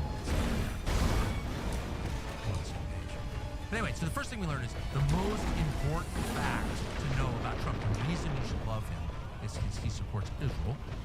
Second is God demands whatever sort of policy at the moment is God's will. Graham, just guessing, probably not a Bible scholar. If he is, he's skipping over certain parts of the book. And the third thing to learn, and this is part of Lindsey Graham, is that the Republican Party is doing what they voted for us to do, and that is, and I'm quoting now, cutting your taxes and killing the right people. That's perfect distillation. Lindsey Graham is clever. He's hardly a genius, he's not a philosopher or anything, but he has summed up the Republican Party that Donald Trump overthrew more precisely than any person I've ever heard in my life. Cutting your taxes and killing all the right people. Because that really is the crispest way to describe the marriage of libertarian economics, neocon foreign policy, cutting taxes and killing. And if you think about it, who'd want to be associated with that? An argument for higher taxes. Higher taxes can be bad, but cutting taxes is not a virtue in itself. The point is, if people are overburdened with taxes, who's hurting them? We're not getting a lot out of it. It's growing like, some completely impenetrable democracy that's hurting the country, which it is, by the way. Then, of course, you want to cut taxes, I guess, to starve the cancer or whatever. You can make the argument. But cutting taxes itself is hardly a virtue. It's a contextual matter. Sometimes it is, sometimes it isn't. It totally depends. But in Lindsey Graham's simplistic but heartfelt formulation, cutting taxes is just a positive good always. And so is killing people. Killing people. You can sum up foreign policy. Killing people. Killing the right people. No, they got to be the right people. But killing people. Killing people is just, it's just a good thing. Like, it's one of those things you don't need to describe. It's like sex with your wife. It's just good. Have you killed someone today? Oh, good. You have? Okay, good. That's how he thinks of it. And if you take 3 steps back, I mean, you're sort of tempted if you've known Lindsey Graham, like I have for 25 years, you're like, yeah, it's Lindsey Graham. He's always saying these provocative things. But if you think about it for a second, you're a sick fuck if you say something like that, much less if you believe it. Killing people? Have you ever met anyone who's killed someone? You probably have. You may be someone who's taken a human life. It's a very heavy thing, and it's something that even if you win the fight and walk away and the other man doesn't, it stays with you for life because it's the heaviest thing there is, and it's the most forbidden thing there is. It's the darkest thing there is. We don't create life, and except under very rare specific circumstances, we're not allowed to extinguish it because we're not God. And so if you're casually encouraging other people to kill, and if you're gleefully in front of an audience applauding like seals, bragging about the killing that you are doing, you're not on the team you think you are. That's really evil. And if that's what your party amounts to, cutting taxes and killing people, who's for that? I mean, some people are for it. All the ghouls in the room are for it. Killing people, okay. But most people, especially when they have time to think about it, like you're on a plane, you have time to stare out the window and think about what something means, you're repulsed by that because it's repulsive. It's the most repulsive thing. And across industries, digital transformation is accelerating like never before. Imprivata's innovative access management solutions give users what they need. Fast, seamless. In fact, a good government, a government that really cared about its people, would do everything it possibly could to prevent people with that attitude like Lindsey Graham from ever holding power or wielding it over others because they're monsters. Cheerful monster, hilarious monster, good-natured monster, but monster. There's kind of no way around it. And in a moment where people are being, deplatformed and censored and screamed at and called names for their opinions, some of those opinions are good, some are bad. Okay, we can debate opinions, but we're not debating opinions. We're just crushing people for having opinions that, we're characterizing a certain way and calling them bad, denouncing them. Here you have a guy who's really never denounced by anybody, bragging about killing. And all the little ghouls are applauding. It's an amazing moment. Breaking news, Beam Cyber Sale is open for early access to the people who listen to this show, the select few, their best offer for the year. It lasts for 48 hours. Listeners of this show get up to 50%.com/Tucker. But if you're a Republican voter, if you're a Trump voter, for example, or a Republican donor, or someone who thinks of himself as like kind of boxed in by the system and unable to vote for anybody but Republicans, you need to do whatever you can to make sure that that's not your party's platform, cutting taxes and killing people. And you need to make sure that the guy who's joking about it on stage and beaming with joy as he talks about murder is not one of your leaders. You really have to do that for your own sake and for the sake of your country. Now, are we taking that out of context? Is that just like something we pulled and he was maybe drunk again and it was a joke and we're being unfair? And no, no, not at all. Lindsey Graham, of all members, except maybe that weird guy from Florida, Randy Fine, who's like openly endorsing genocide. Lindsey Graham, of every member of Congress, can be relied upon at every public event, every photo opportunity, every time you run into him on the street, to be calling for the murder of somebody. Killing is the point of Lindsey Graham's political career. Trying to convince the rest of us to get on board with killing when we won't, screaming at us and calling us names, and you're the hater because you're not on board with killing this or that person. It's all about killing people. I want to give you a second example. This is Lindsey Graham, who's from the very beginning been a staunch supporter of really one of the most brutal dictators, let's just say it out loud, in Europe in 80 years, and that would be Zelensky, the unelected dictator of Ukraine, who's basically devoting half of his life to extinguishing Christianity in Ukraine. All of us are supposed to ignore that, but it's actually happening, putting priests in jail, killing his political opponents, murdering critics. That's happening right now. Lindsey Graham, of course, loves him because he's doing a lot of killing the right people, as Lindsey put it. Here's Lindsey Graham in a conversation with Zelensky. And sorry, another parenthetical note. Graham and Zelensky, both of whom are hardened warriors, run around in military uniforms talking about how tough they are. Neither one will ever sit for an interview that isn't a kiss-ass interview. I've made about 100 requests to each of them. No. So they interview each other. But here's Lindsey Graham talking to Prime Minister Zelensky about killing. Watch. Free or die. Free or die. Now you are free. Yes. And we will be. And the Russians are down. It's the best money we've ever spent. Thank you. The Russians are dying. It's the best money we've ever spent.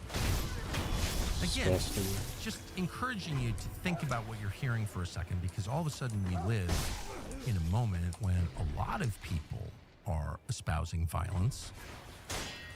It's funny, a year ago, if you had asked, a year on election night, if you had asked a lot of Trump voters, like, why are you voting for Trump? They would give positive reasons. I really think that the American government should serve American citizens. I believe in America first. But they would also, I think, say, I'm really afraid of the other guys. And two of the things that bother me most about them is they don't believe in free speech. They're constantly pushing for censorship. And their rhetoric is violent. They're encouraging violence. They encourage BLM riots. They encourage violence all the time. And yet, a year later, here you have all these leading Republicans doing, what are they doing? Oh, demanding censorship. You should be fired for saying that. You shouldn't platform someone, meaning you shouldn't let him talk. And you shouldn't be allowed to talk to people we disagree with. Also, we're in charge of who you talk to. That's not totalitarian or anything. I can choose who you talk to. And we're going to just openly say that people we don't like should die. Just die. And here's Lindsey Graham taking joy in, and I'm quoting, Russians dying. Best money we ever spent. If you can spend money to make people die, that is money well spent. You freak. By the way, it's not, here are the 5 generals or 10 generals, a list of people we think are responsible for war crimes in the Donbass. Okay. I mean, we can debate whether they are or not. Not, but maybe they are. You say the person who committed the crime is being punished. But Lindsey Graham, who has a completely non-Western understanding of justice, is saying because they are in this group, they must die. So that's the distinction. And this is the actual fight. It's a fight between people who understand justice the way that Christians understand justice, which is on an individual basis, we punish the guilty, we punish the person for committing the crime. We don't punish his kids. people who share the same last name, live down the street from him, look like him, or are somehow related to him. Life can be chaotic. Gettle's HVAC and plumbing. I don't know about this one. Our rejuvenation maintenance services and fixing tomorrow's unexpected breakdowns today. Keep your busy home running safely and comfortably with Gettle. We do things the right way, not the easy way. Noom's going micro. Micro habits, micro wins, microdose, GLP-1s. I'm stuck. My rate won't budge. Been there, but Noom can help. Bye-bye, plateau. Hello, micro. Get started at noom.com. Speak the same language as him because they didn't do anything wrong. We don't punish the innocent in Christianity because we believe in the human soul, the individual soul. We don't think we're judged as a group. We think we are judged as individuals. We stand alone before God to account for what we did. Not for what our kids did, not for what our grandparents did, not for what our neighbors did or our countrymen did or our leaders did, but for what we did. And that is the basis of Western justice. And it's being abandoned. And without a fight, because people don't understand what is happening. But make no mistake, the attitude that you just heard from Lindsey Graham is an Eastern understanding, a non-Christian understanding of justice. The Russians. What does that mean? What Russians? Yeah, Russians. They're dying. Best money we ever spent. So you're watching two things. You're watching someone who's embraced collective punishment, as Israel has, as most of the world has. By the way, it's not just Israel, and it's not just Lindsey Graham. It's most countries at most times in history believed in collective punishment and collective reward. You're the favored group. You're the Tutsis, and you get a better deal or whatever. You're the chosen people in whatever society or religion, but you're the Brahmins. And you get, because of your DNA, a better deal. Diversity, DEI, affirmative action, all species of the same kind of thinking, which is collective thinking, which denies the reality of the individual human soul. And it is therefore anti-Christian. And the entire West was set up as a bulwark against that kind of thinking. And that's why it succeeded. And that's why it's been free and prosperous and happy. And people like Lindsey Graham don't acknowledge that. And instead they worship death. And he has, as noted, a long career of doing this. This is not a conservative principle. This is not a Christian principle. This is a left-wing, atheist, agnostic at best principle. This is the I am God. I'll kill whom I want, when I want principle. And it's been on display his whole life. On January 6th, Lindsey Graham said to a Capitol Hill police officer, "You guys have guns. Why don't you shoot them all in the head? I wish you had. Shoot them all in the head? These aren't Russians, these are Americans. These are like 60-year-old ladies with pocket constitutions in their handbags and diabetes and bad knees who thought their election was stolen from them because they believe in the system. And so they marched on the Capitol. They didn't know at the time that there were like 230 FBI, whatever they were, agents, provocateurs, that the whole thing was managed. Some of us sensed that immediately. Lindsey Graham could find out. Maybe he has, he doesn't care. Those people, in some cases, lured into this trap, allowed into the Capitol by security. That's on videotape, we're not guessing.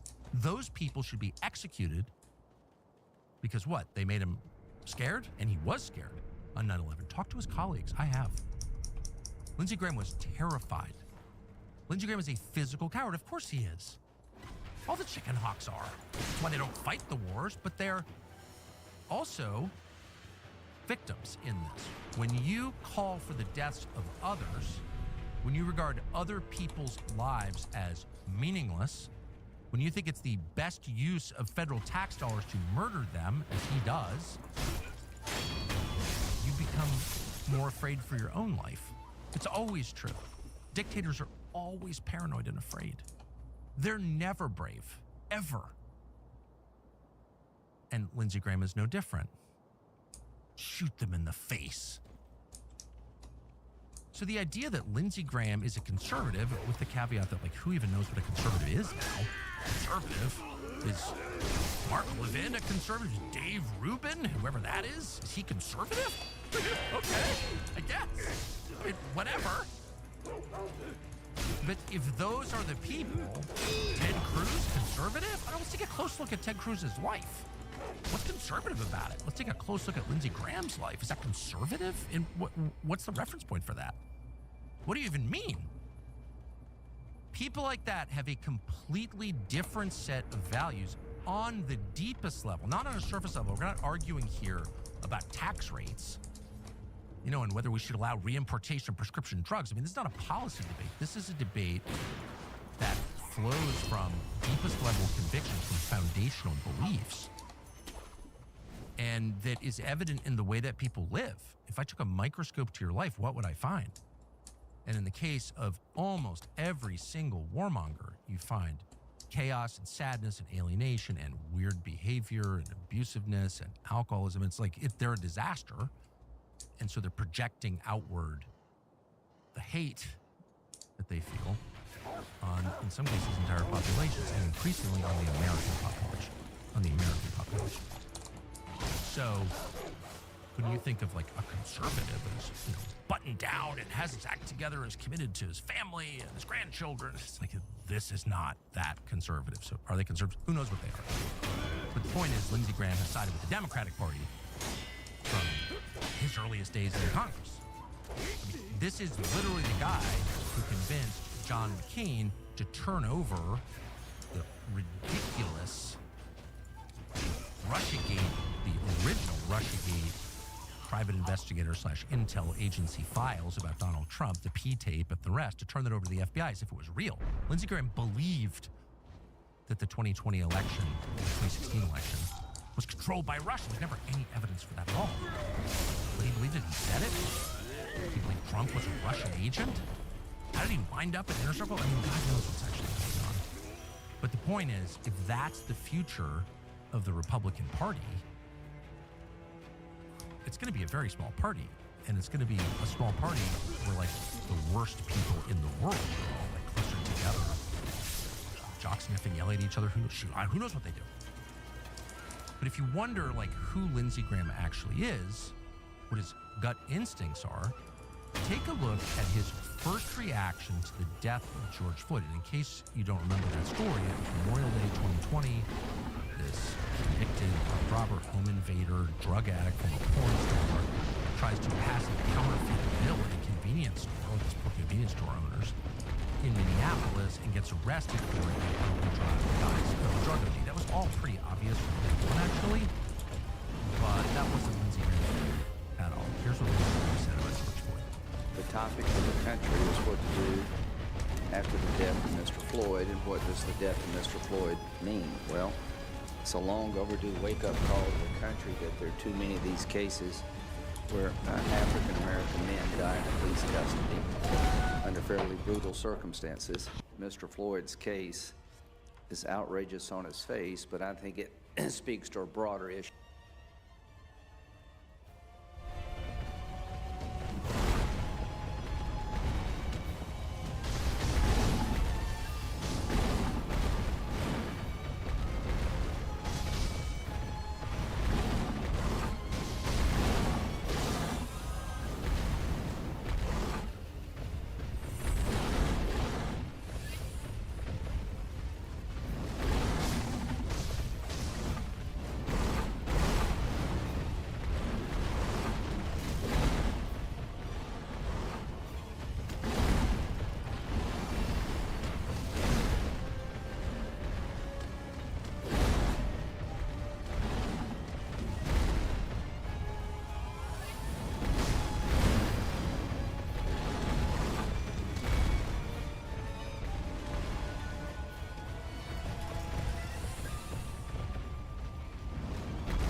I think this committee has the potential to reinforce things in society that will lead to better policing. And hopefully one day, if you're a young black man and the cops pull up behind you, you'll be wondering if you were going too fast rather than you're going to get beat up. I mean, like, it is liberal white women like Lindsey Graham who are the real problem. I mean, here he is. What's his first instinct? By the way, that's June of 2020. That's like days after it happened. It's congressional hearing. Kamala Harris is looking like, as a fake black person, I'm really, really concerned about what you're saying, Lindsey Graham. But he's saying exactly the same thing she would say. Exactly the same. What's the core assumption? That everything you saw on NBC News is true.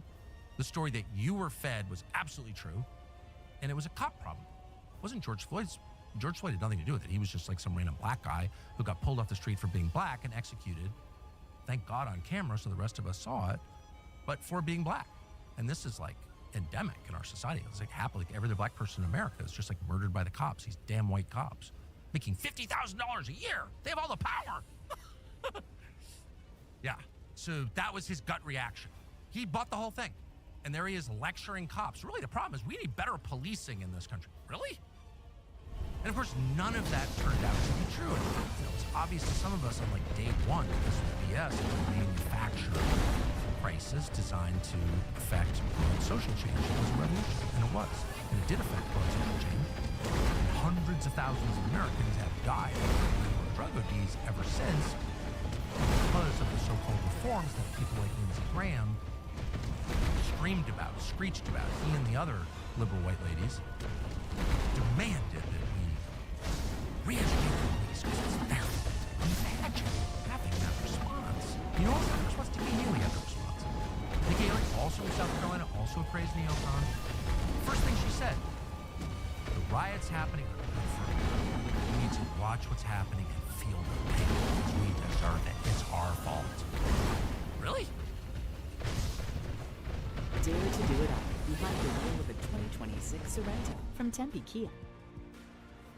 When a convicted armed robber tries to pass a counterfeit bill at some convenience store and then dies of a fentanyl OD, it's our fault? Tell me how that works.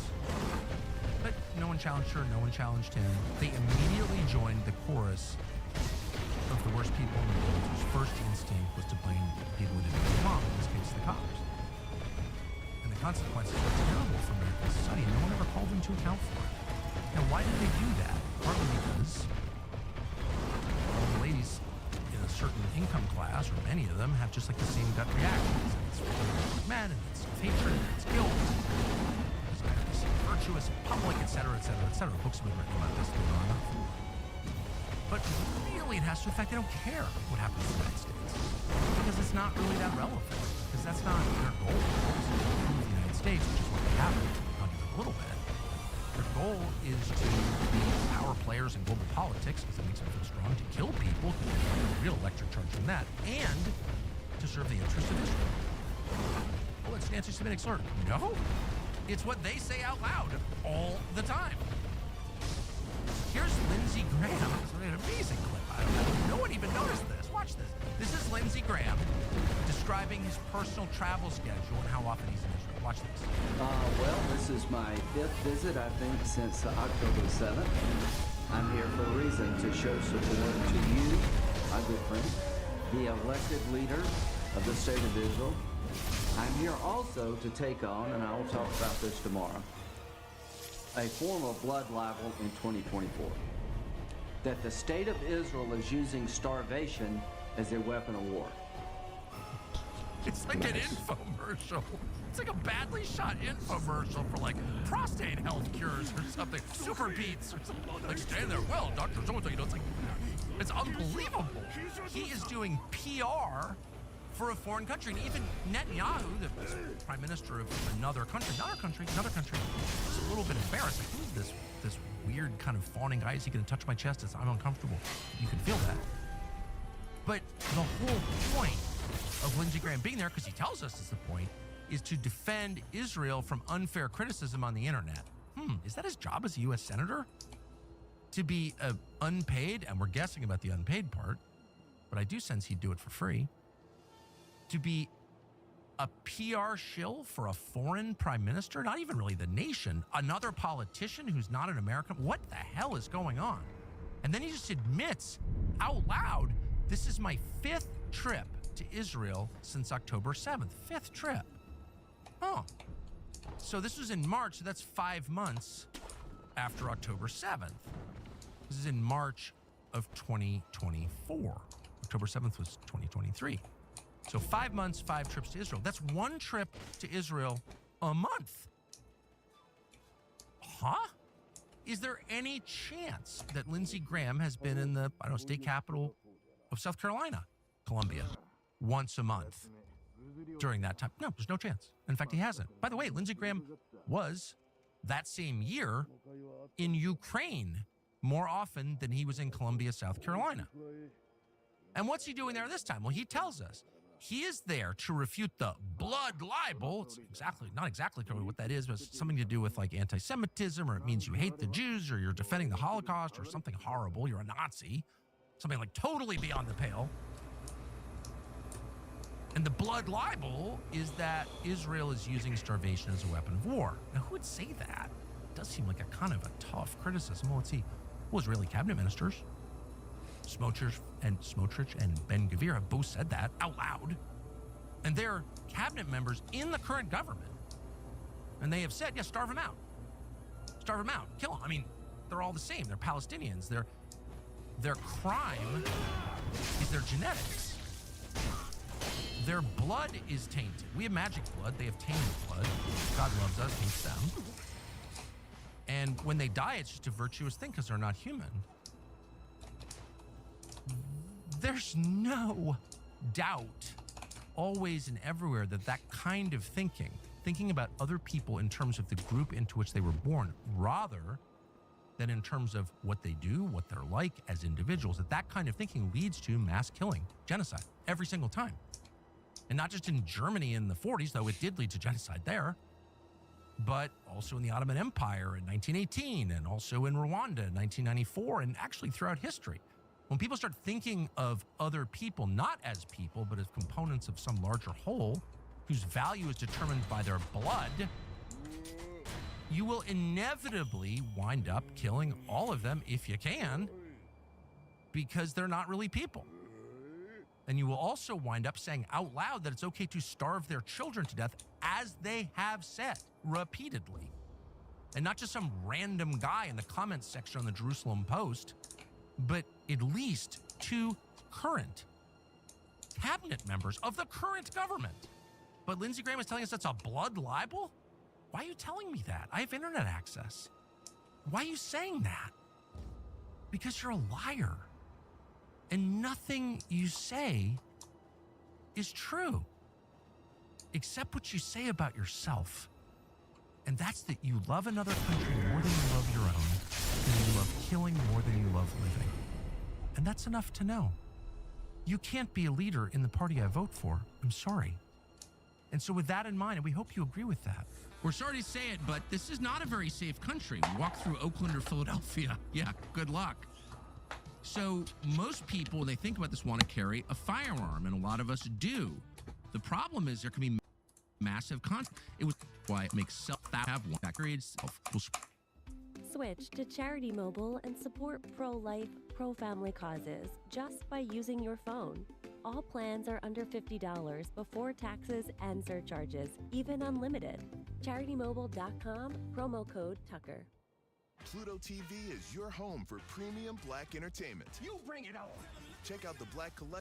Paul Dans is running against Lindsey Graham in the Republican primary, which is in June of next year. We don't know a ton about him. We're about to find out. But that's all we need to know. This is unacceptable. Ladies and gentlemen, Paul Dans. I'm grateful you're here.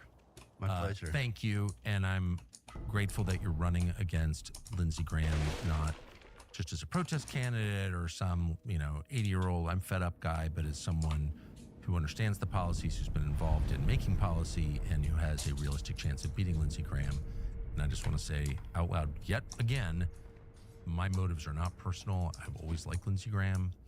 but I think he's very obviously evil. And if he is the face of the Republican Party, normal people can't support it, including me. So it's so important to send a statement that we are not for killing of innocents or bloodlust or whatever weird demonic trip Lindsay is on.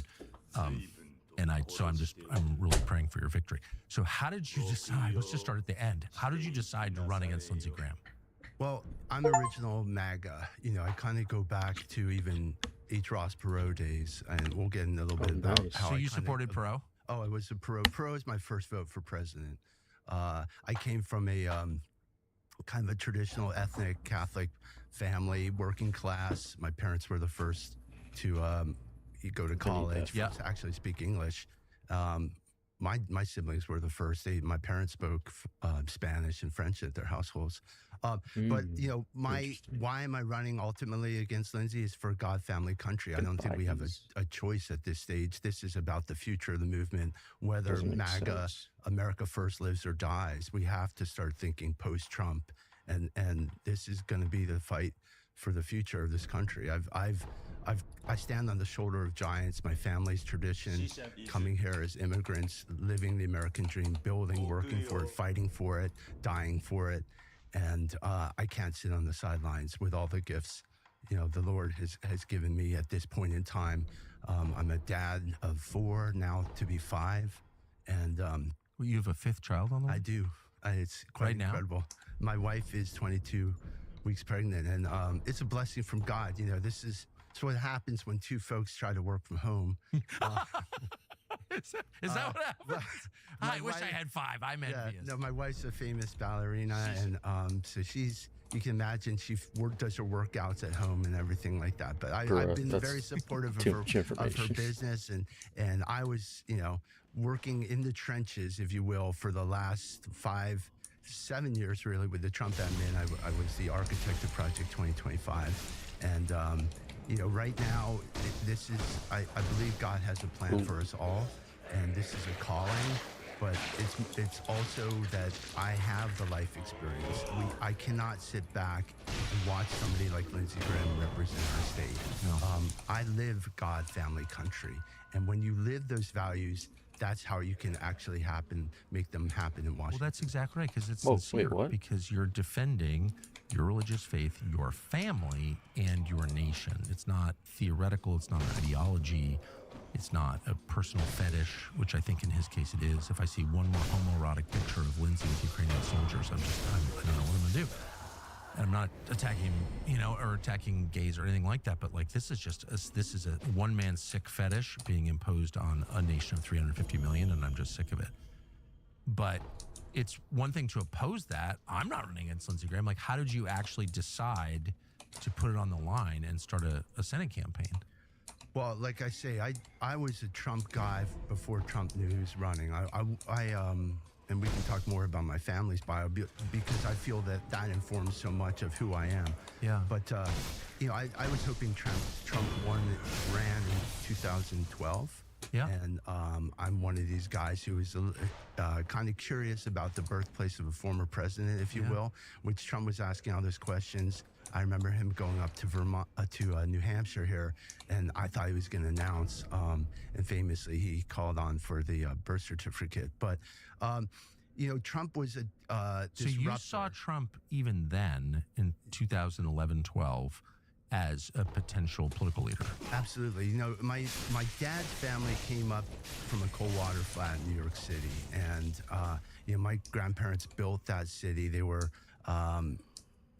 emigres. They were born in the U.S., but their parents weren't.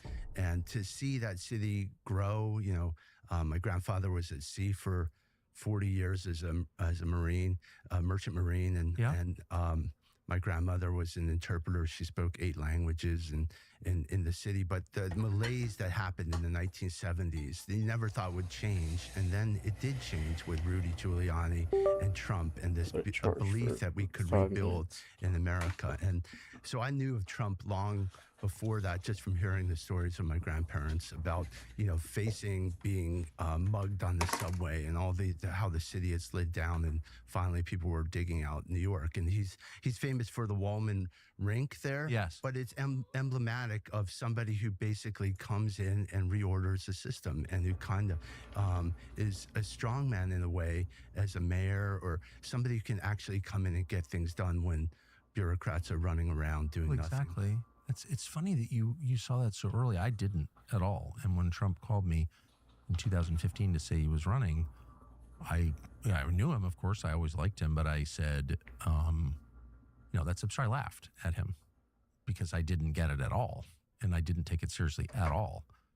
I mean, I soon changed my views, but it's interesting that you saw it so early. Well, like I say, we graduated. My, if we can go back to kind of how I evolved as to be like a Republican, my family, Dan's is Spanish, is Gallego, and my grandparents were living down in the cold water flat. That means there's no hot water. This is a tenement that they tore down. They moved my family into housing projects.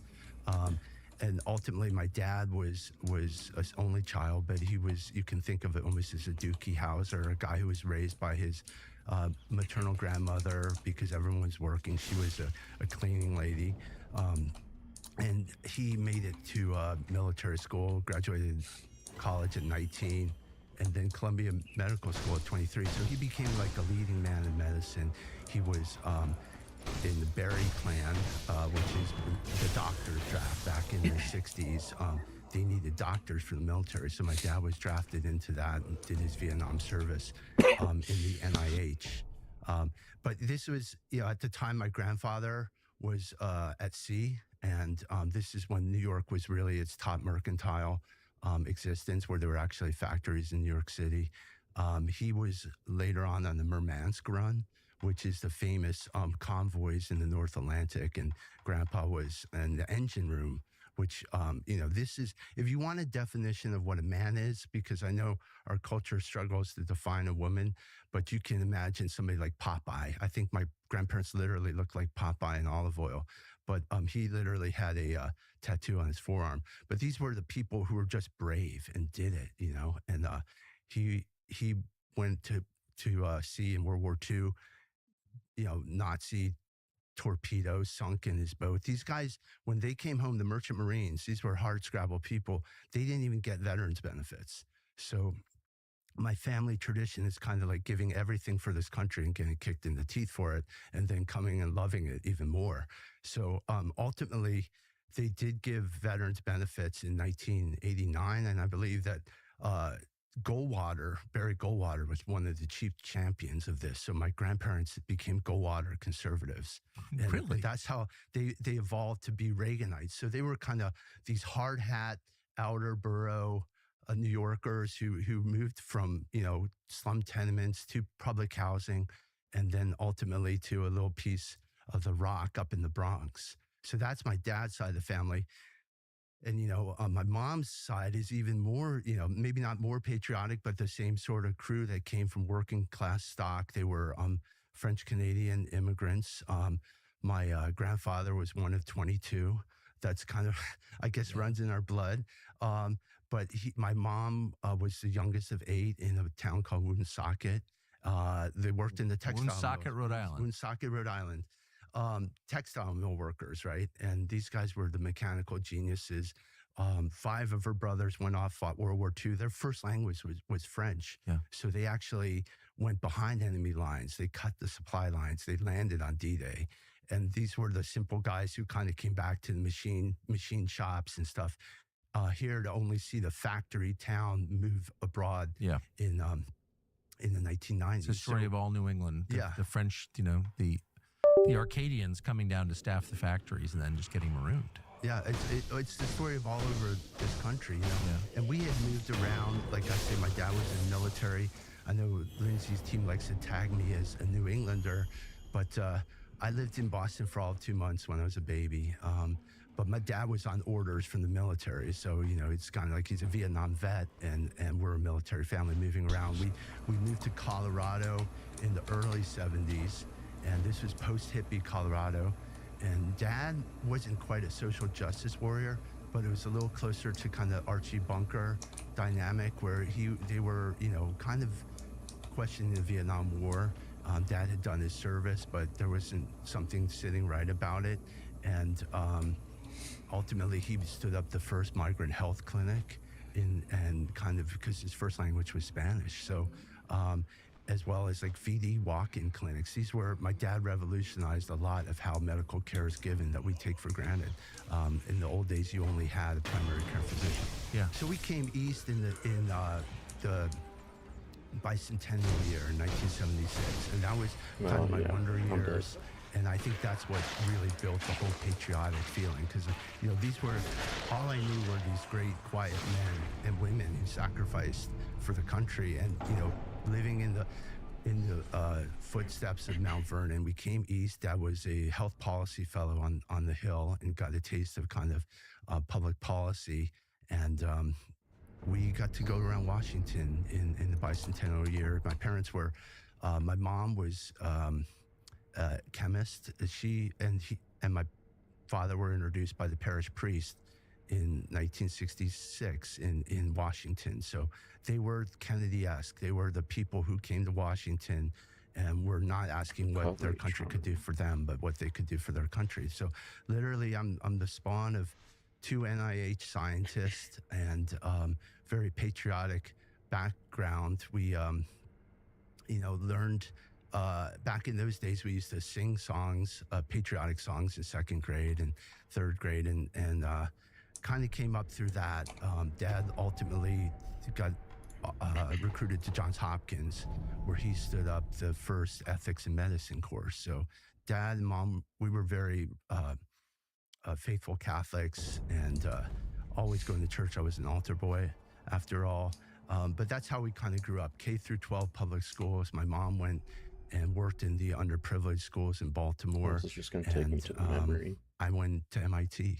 I was recruited to go to MIT, and there I kind of encountered the first taste of globalism and what was happening, and this kind of struggle to hold on to your working class valued roots in your family in the face of kind of what they're telling you, a more global picture, and that rubbed me the wrong way, and that's how I got to H. Ross. You never fell for it at all.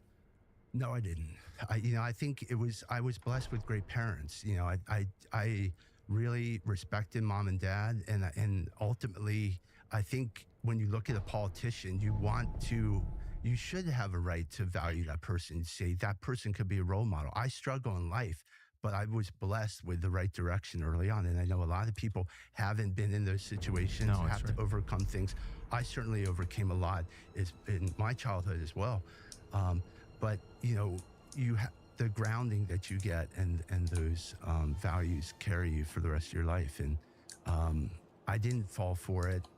And I saw, my twin brother, identical twin, Tom, went to Brown. So he's going to Brown at the same time I'm going at MIT, and I'm hearing about this kind of, this is where they incubated cultural Marxism, okay? My two sisters both went to Princeton, so we were like this kind of family of nerds, right? That my dad was a professor, my mom was a public school teacher, and we were all about education, gifted and talented, always striving.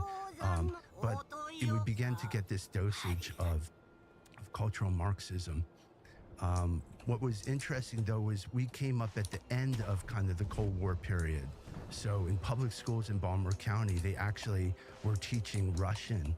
And my three siblings were Russian from probably a retired CIA agent. Oh, for sure. They were, they were the last off the production line of kind of, red-blooded Americans who could speak Russian.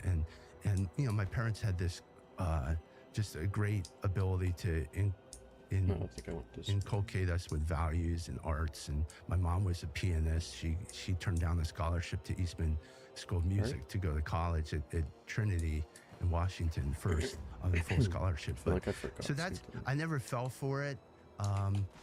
And I felt quite the opposite. I pursued economics at MIT and then ultimately a master in urban planning. And that's where I became, if you will, a community organizer. And later on, Obama was the community organizer in chief, but that's where they were training, also starting a lot of this kind of indigenous people work and kind of questioning of American society. from a social organizing sort of point of view. But to backtrack to the economics, this is weird. At MIT in the early 90s was when they were putting up the theoretical basis for globalism. And I remember, MIT economics is probably the top in the world. That's where all the Nobelists hang their hat. And my macro econ professor Solo was literally receiving the award that year in 91, I believe it was, or 90. And he was beginning to put the theoretical underpinnings for if we moved production out of the United States, but as long as the return to capital came back to United States citizens, we would be all set. And what they never factored in is what they called externalities. Right. And the externalities are the mom and pops and all the families that have built their entire life around this factory town, that have all their equity in that house, have their social The idea was you could just move, and if you make it easy for capital to move. Roku's self-serve ads platform. It's easier than ever with Ads Manager. Sign up today. This is a Vive Organic Wellness Shot. It's filled with powerful organic superfoods and never anything artificial. Vive Organic. Give wellness shots a shot. Then human beings will move, and you'll have a much more efficient system, and you'll take out all the friction, and everything will be great. We'll all be richer and happier. Yeah. Well, it was obvious, immediate, because Gary, Indiana had already happened. Detroit had already happened. So Baltimore had already happened. Yeah. The steel mill had closed in Baltimore. So it's like, you knew what would happen if we took the manufacturing out, because it had happened. Absolutely. They didn't care at all. Well, I used to take the train up from Baltimore to MIT, and that's how I talked about seeing the passing scenery of these derelict factories. Yes. And I'm the guy who's staring out the window the whole time, imagining, going, what's happening here? And I'm knowing about my own family. My uncles, they fearlessly fought World War II. They came back, and the mill closed and the mill moved, and now he's literally a Maytag repairman. And the kids are getting into alcohol and drugs and you can kind of see it happening in real time. It's just kind of weird for circa 1990 anyone to be trying to expand the disaster that led to the pro campaign, ultimately led to Trump presidencies. We knew, and I lived here, we're the same age. Yeah. I remember very well thinking, well, that doesn't work. If it worked, then what is the explanation for Gary, Indiana? Yeah, well, the giant sucking sound from the South, when he put that in place, H. Ross Perot did, and basically talked about NAFTA and the effect of moving all these factories over the border, he was prescient about it. And to be sure, we were coming out of this peace dividend. Clinton had just come up to be president, and we were talking about base closures and realignments. And this is kind of like we had a great opportunity to make this the country of milk and honey. You have to back up and say, why are we not overflowing here? Why do we live in a society where people are literally knuckle dragging right now with fentanyl in Philadelphia and walking around? How could this be after we had fought those wars and invested all that blood and treasure? Yeah, I thought we won. We did. You would have thought, right? But the struggle, the fight never ends, and that's the point of why I'm running. That we need to. There's just so much shared sacrifice over 250 years from not only my ancestors, but pretty much everyone listening to this. They have a story, some root back longer. My wife's family came 300 years ago, and they were, farmers in eastern North Carolina, and kind of hard scrabble life. You want to listen to the stories of my mother-in-law talk about the wall and the deprivation after the Civil War even. But it's to forget all that in a generation or two is absurd. And I have the ability now that I've worked on the front lines. I was a top attorney in Manhattan. I'm facing off with the progressives. I understand how they think. And then I went into government and was able to reinvent it in a way that now has allowed President Trump to come out, as gangbusters. That's why I'm standing up. As important as it is, politics is not the answer to this country's or man's greatest problem. The only solution is Jesus. Sorry, that's true. At its core, politics is a process of critiquing other people and getting them to change. Christianity is the opposite. Christianity begins with a call for you to change, me to change. It's called repentance, and it brings you back to God. When God is at the center, hearts change. Only that will lead to the end of abortion, the greatest atrocity this country's ever participated in. The normalizing of killing babies is a stain on this country. Our friends at Preborn are doing everything they can to stop it by providing free ultrasounds to pregnant women. Preborn has rescued over 380,000 children. And there are a lot of nonprofits out there. A lot of them call themselves pro-life. I wouldn't trust all of them. Sorry. I do trust Preborn. I know them well. What they do, baby or not. It's interesting though, because you look back to, not to dwell on the past, but to say 1990, 1992, Clinton's election, 1998, I think, Lindsey Graham's election. We help individuals and organizations better lead and manage change, and now we're excited to offer the Cotter Change Certification Program. Each course is presented by a Cotter expert through in-person and virtual live instructor-led training. It just seemed like it was liberals versus conservatives. It was like normal people versus Clinton, or later normal people versus Obama. You didn't really understand, or I didn't understand, that there were different kinds of Republicans, and some of them were actually aligned with the Democrats secretly, Lindsey being the most obvious, and others were really for the country and for fixing the country. I didn't get that. You clearly did. If you're supporting, tell me why you supported Perot, for example, in 92, his first run. Well, I think it was that my parents were this kind of, push and pull with Reagan. I mean, to your credit, you guys saw Reagan early on, and my grandparents saw Reagan early on. I was John Anderson, if you will. If you want to really go back, in fourth grade, we had we did our mock debates, and I was there was Reagan, and there was Carter, and I was John Anderson in that. So lived in my neighborhood. No kidding. Yeah. So I guess it was the independent streak was early on in me. And it was really searching for the values that I was never part of anyone's club. Okay, so we had, my dad was in academic medicine. We weren't wealthy, but we did well enough, and but we were public schools, and I was a nerd basically. I had glasses, I had headgear. If anybody remembers that, I had a tough time. I had dyslexia, and headgear and dyslexia? Oh yeah, I had it all. Can you explain what, for those who are, not 56, what headgear is? Well, that was an orthodontic thing where yeah, sure was. It was also an aesthetic thing. Growing up in the 80s was a magical time, really. I wouldn't trade it for the world, and I think there's a lot. I even talk about going back to the future now, but it was a little difficult junior high. But I was, nurtured by my parents. I was, math whiz. Not to linger, but on headgear. Yeah. For those who don't know, there were like wires that went like around the back of your neck on your teeth, right? Oh yeah. No, this was a kind of a passage of adolescence, But it's pretty. It was extreme orthodontia. It was the orthodontic equivalent of like the halo you get when you break your neck. It's like yeah. It was not flattering, but makes a tough man though over time. Oh sure. I ultimately became an All-American lacrosse player.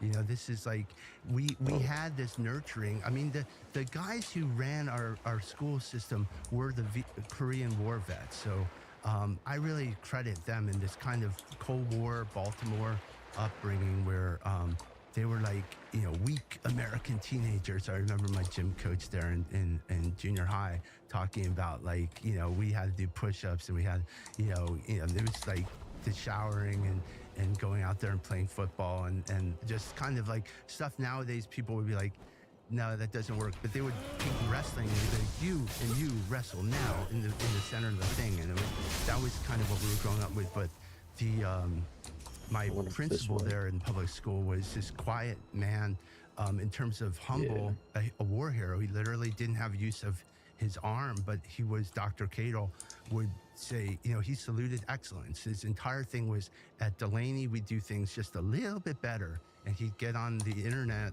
on the intercom, and basically salute every time a student really excelled. So it was based. It was all about excellence. It was always about pushing yourself just a little bit harder.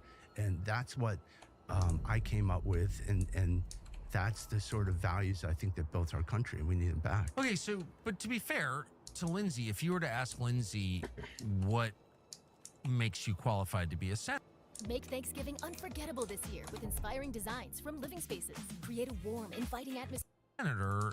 he would say, well, fundamentally, I'm patriotic. I love this country. I'm from a patriotic family. I believe in the same values that founded this country. Like, he would say the same. I think any politician would say the same on certainly in the Republican Party. But what is it about Lindsay that gives you the impression he's not telling the truth about that? Well, look, he has a 32-year record. He's actually elected in 1994. So he had... Oh, was he class of 94? Wow. Yeah. He had 4 full terms in the House, and now has done 4 full terms in the Senate. And so let's break down his record here. When he came to Washington, it was $5 trillion. Now it's $38 trillion. So his entire time has been deficit spending without any regard for this debt.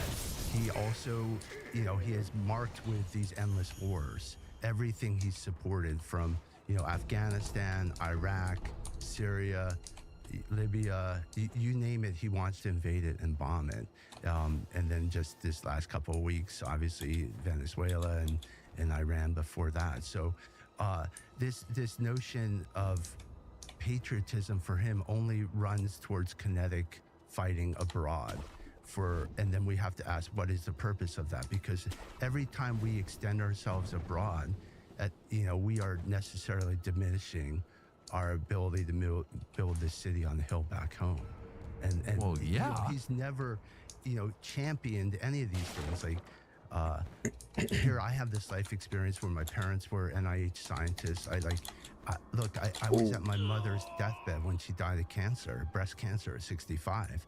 And I'll never use the term death throes when you've actually seen your mom pass. But why do we still have breast cancer? Why do we sell $300 billion to Ukraine? Why? And likewise with my dad, great man in modern medicine at Hopkins.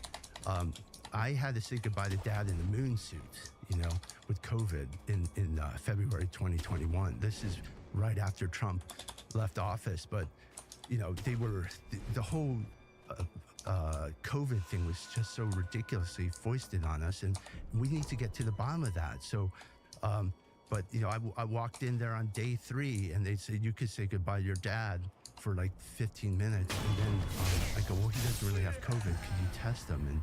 And they refused to test him. They kept, those tests didn't really work in after fact, and they told us all this transmissibility lies. But Dad ultimately expired on day 7, and they're like, well, you can use a laptop if you want to join him, or whatever. So it's I've suffered a lot of this personally, where I feel like we need that fire in the belly to get up there and use this perch in Congress, in the Senate, to really drill down on these people and get Americans answers. What happened? Do you see Lindsay as an effective voice in any of these issues, the ones that matter to Americans? Not at all. No, I think he's quite the opposite. He's run interference for the deep state. I like to call him Deep State Lindsay, because if you trace back, look, if Lindsay had his way, there never would have been a Trump. And we can't be gaslit to forget all this. He was one of the most vociferous attackers on Trump early on. He said Trump, it would be the worst nominee in the history of the Republican Party. If you want to make America great again, tell Donald Trump to go to hell. And, he voted for the CIA stooge, Evan McMullen. He didn't even vote for Trump, guys. And then what happened was... He voted for Evan McMuffin? Yes. Did he admit that? Yes, he probably admitted it. This is a guy who is Evan McMuffin was literally connected to the CIA, and Mindy Finn or whoever that creepy woman ran was. We can't forget history. I mean, we shouldn't forget COVID. We can't forget 9/11, but you can't forget what Lindsey Graham's been about. He did not change his stripes. This guy is a vehement, shape-shifting anti-Trumper. In 17, when we had both houses of Congress and the presidency, and remember the seminal promise was to build the wall. What did this guy do? he went and reinforced that bogus narrative that the Russians had hacked the election. He literally had subcommittee hearings where he said the purpose of this hearing is to reinforce that the Russians had interfered with the election. And that had the point of carrying water for the Democrats to delegitimize Trump. So instead of building a wall, which now fast forward 10 years later, there's 20 million, invaders in this country. Build a website you love with Wix. For your words, This is how this guy used his seat in Congress to actually delegitimize it, to basically support Wray. He voted for Wray. He voted for Comey. When the president threatened to fire Mueller, he threatened the president. And every option that he ever had to do any oversight on this kind of spying mechanism, kind of deep state, he always abstained. So, even you see a great thing where he was chairman of the Judiciary Committee in 19 and 20, and Maria Bartiromo was asking repeatedly, when are you going to issue subpoenas? When are you going to get to the bottom of this? And he said, I will send a strongly worded letter when they're wrapped on their investigation. So it never happened. And, this is a guy who's basically running interference for the other side. Well, he is. Pure Talk customers are proud of their wireless company. Think about that. You never hear anyone with Verizon or AT&T was right across this wireless company. Pure Talk. I remember walking into the Monocle, which is a restaurant right off North Capitol Street on Capitol Hill in Washington. It was right across the street from Fox. We eat there. A great restaurant, great owners, great people. But it's basically the Senate dining room. They're there every day. And I remember walking in for lunch one day, and there was Lindsay sitting in a booth with James Murdoch, who is Rupert Murdoch's son, very left-wing son, vehemently anti-Trump, spent a ton of millions of dollars against Trump. Huge donor to the ADL, like really, really a dark figure. And there was Lindsay, drunk, by the way. I don't think that uncommon for him. Yapping away, laughing with James Murdoch. And I was like, holy smokes. And I work for the Murdochs, so I know who James Murdoch is. He hates me. And there's Lindsay, clearly plotting with him. And then Lindsay sees me, and, he's very friendly, I will say. And he comes up, and he's like, all drunkenly talking to me. But I'm like, wow, you're eating with James Murdoch. He is the deep stater. There's no question. Well, I think when he tried to stop Trump the first time, and then he was, beholden to John McCain. When John McCain died, that's when he flipped and he changed tactics. And it was like he was going to literally grab his golf bag and try to cozy up to the president. Right. And he saw 2020 coming. Look, the whole state hates Lindsay. I mean, he's been booed in his own hometown for 6 minutes straight. He won't get on the stage with President Trump because he knows he'll face this booing. They literally turned their backs on him. But he knew that everyone in South Carolina was rabid Trump, and that was going to be the only way for him to reinvent himself. But so how does he keep getting reelected? Well, in 2020, I think it was a fluke. I think it was under cover of COVID, and the point was that there was no viable challenger. There is a machine in South Carolina, and I'm running against the machine. I've never been part of anyone's club. And that probably goes back to the headgear and the glasses. Yeah. But, I'm an outsider and I attack. But, there is serious money involved. And again, you have to be willing. Donors like Lindsay? Well, did they play a role in this? Yes. I mean, it's incredible that I'm here to wrestle this Senate seat back to the people of South Carolina. So the donors shouldn't be totally in charge of the country? Is that what you're saying? That's my proposition. Look, it's extraordinary that he got reelected in 20. And, in short order, he was turning his back right on Trump. He famously, on January 6th, he incredulously said to the Capitol Police, "We gave you guns. Why didn't you shoot more of those people in the head?"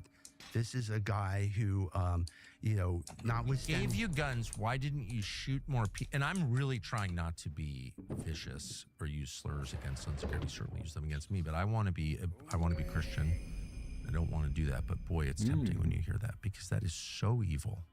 Why didn't you shoot? These are Americans. These are American. These are protesters. They're exercising their First Amendment rights. They're also the most decent people in the country. They're like toting their little pocket constitutions. Like they believe in our system. They believe in the order that our founders created. And Lindsey Graham doesn't care, and he's calling for their murder.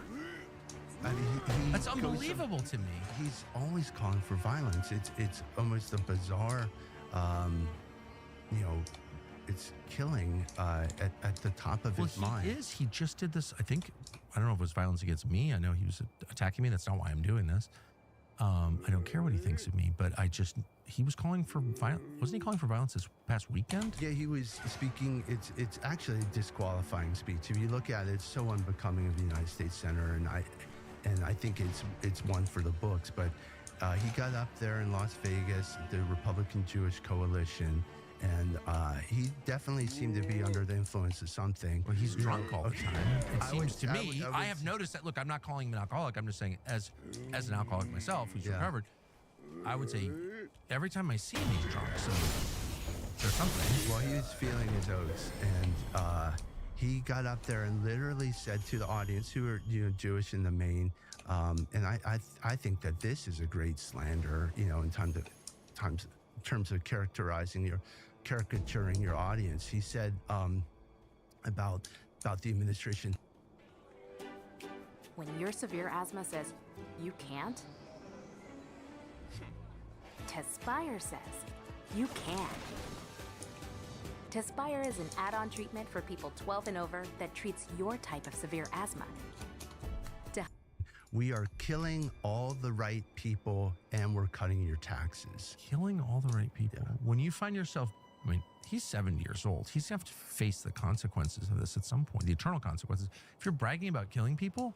Well, I think there is a sixth commandment against such a thing, the instruction from the Lord many millennia ago. But, let's break that down to, its constituent parts. As an attorney, if I were taking a deposition of him under oath, I'd say, let's break this sentence down. Okay, we are killing. Who is the we in this? Okay, are we talking now about the United States government? Are we talking about the Ukrainians? Are we talking about the government of Israel? Who is we? And then killing, it's like, okay, well, are we talking about bombing people, or how exactly are we killing them off? Doesn't matter. And then all the right people, and then you say to yourself, well, all the right people, or you mean people on the right? Well, Charlie Kirk was just killed. Yeah.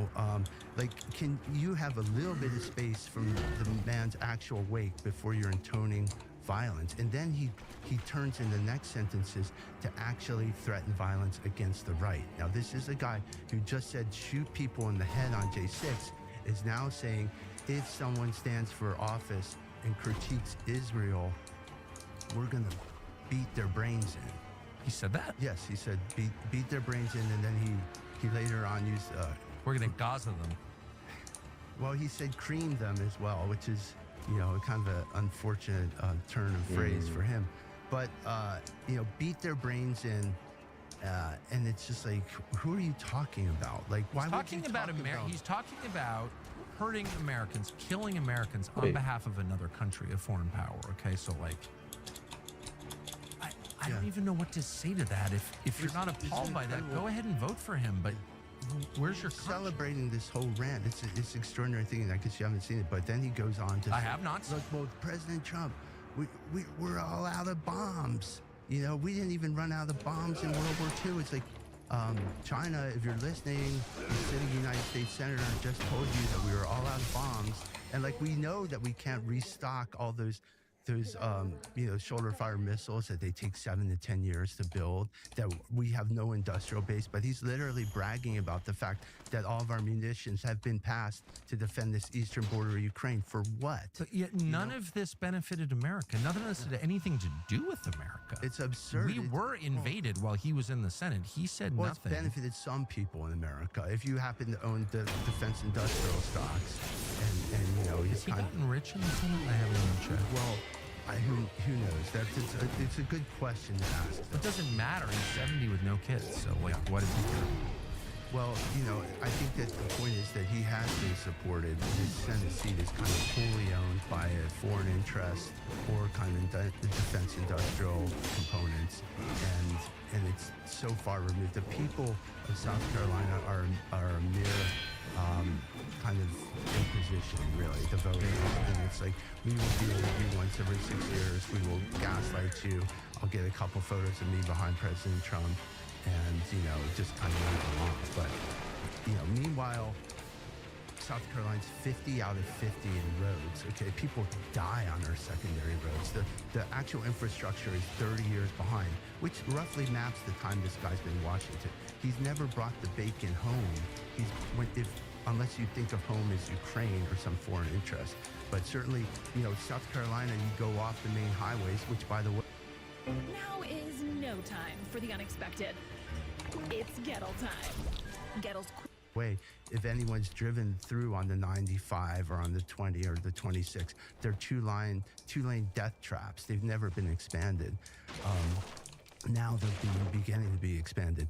But, people's roofs are falling in. Rural America's decaying. The industry moved out, and this is what we get. We get a senator who's obsessed with foreign war. I think it's half of 1% of the South Carolina population is Jewish. So yes, I mean, look, I reaffirm the right for Israel to exist, and and certainly always defending the Jewish people in the wake of the Holocaust, particularly. But I don't derive my foreign policy views based on my my theological understanding of the Bible. I'm America first guy. This is the country my family fought for, worked for, died for, and everyone else did.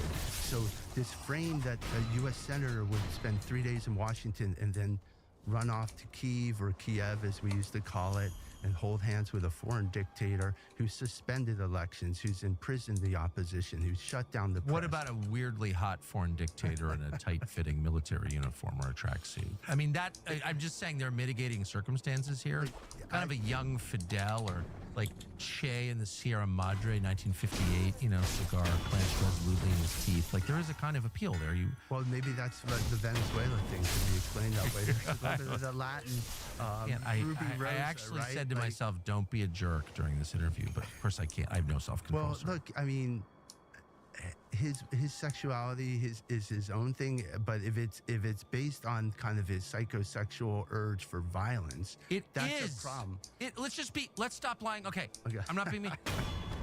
This is a very recognizable phenomenon that has reoccurred throughout history, and it is tied up in your personal life. And I'm not talking about his sexuality. It's the way that you live reflects your values, and it affects your opinions on everything. And so if you have children and grandchildren, you have, by definition, a vested interest in stability and peace. You're instinctively opposed to violence. You lie awake as the head of household thinking, if there's a home invasion, what do I do? Yeah. Like, that's how your brain works. Absolutely. And if you don't have that, and if you're about Grindr or whatever is going on here, then you've got a completely different set of values. Like, it's just a fact. Like, I'm sorry, that's true. Well, look, I mean, Steve Witkoff, who has helped make the peace there, this unstable peace, but made a peace.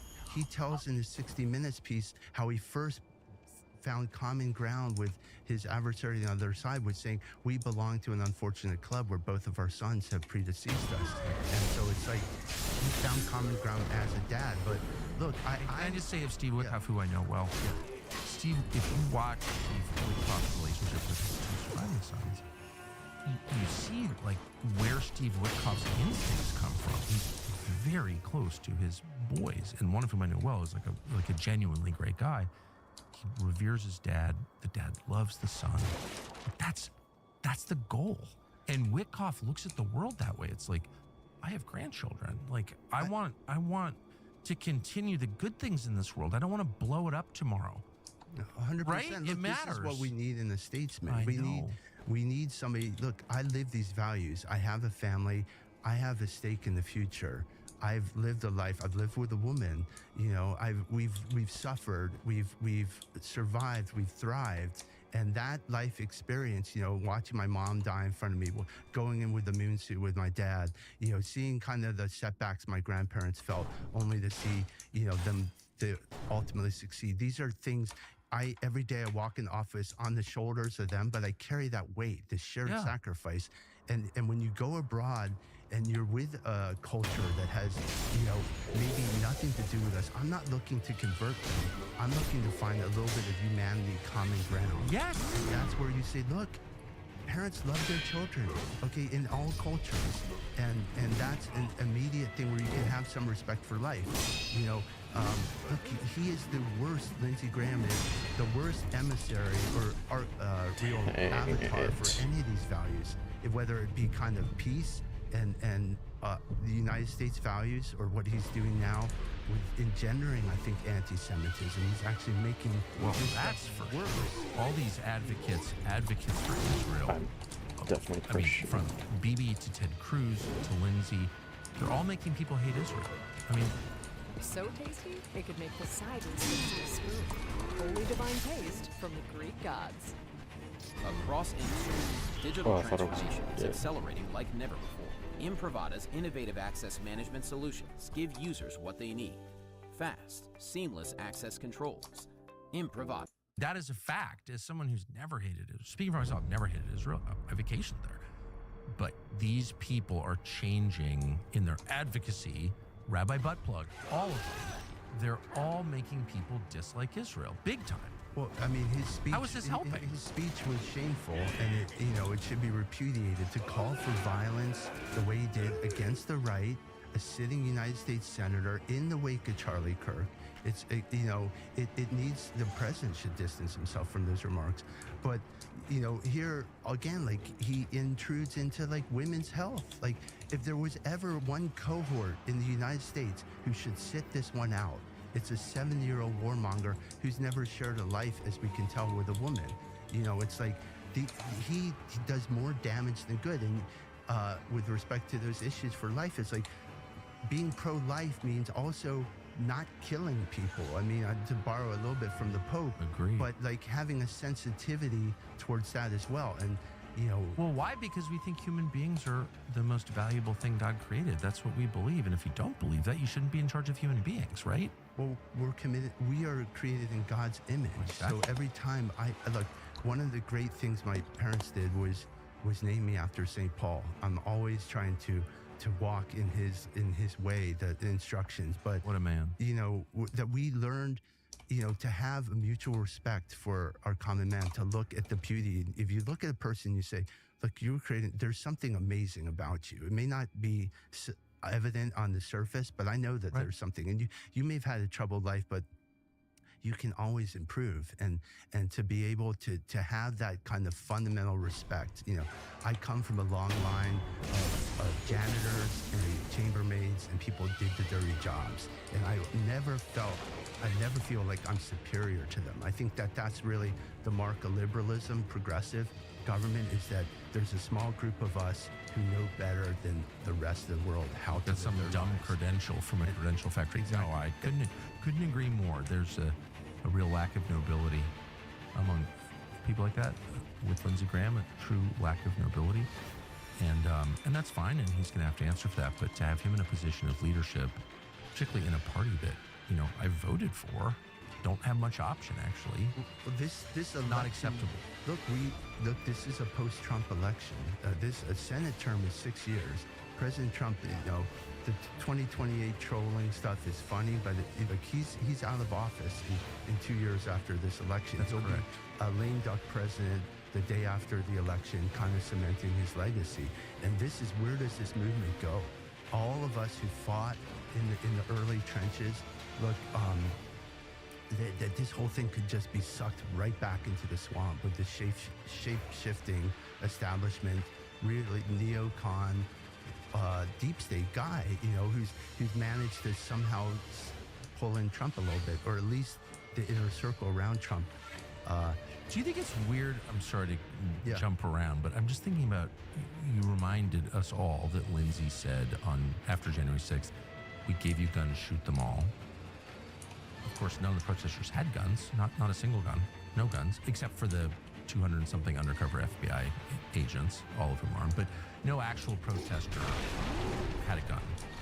Lindsey Graham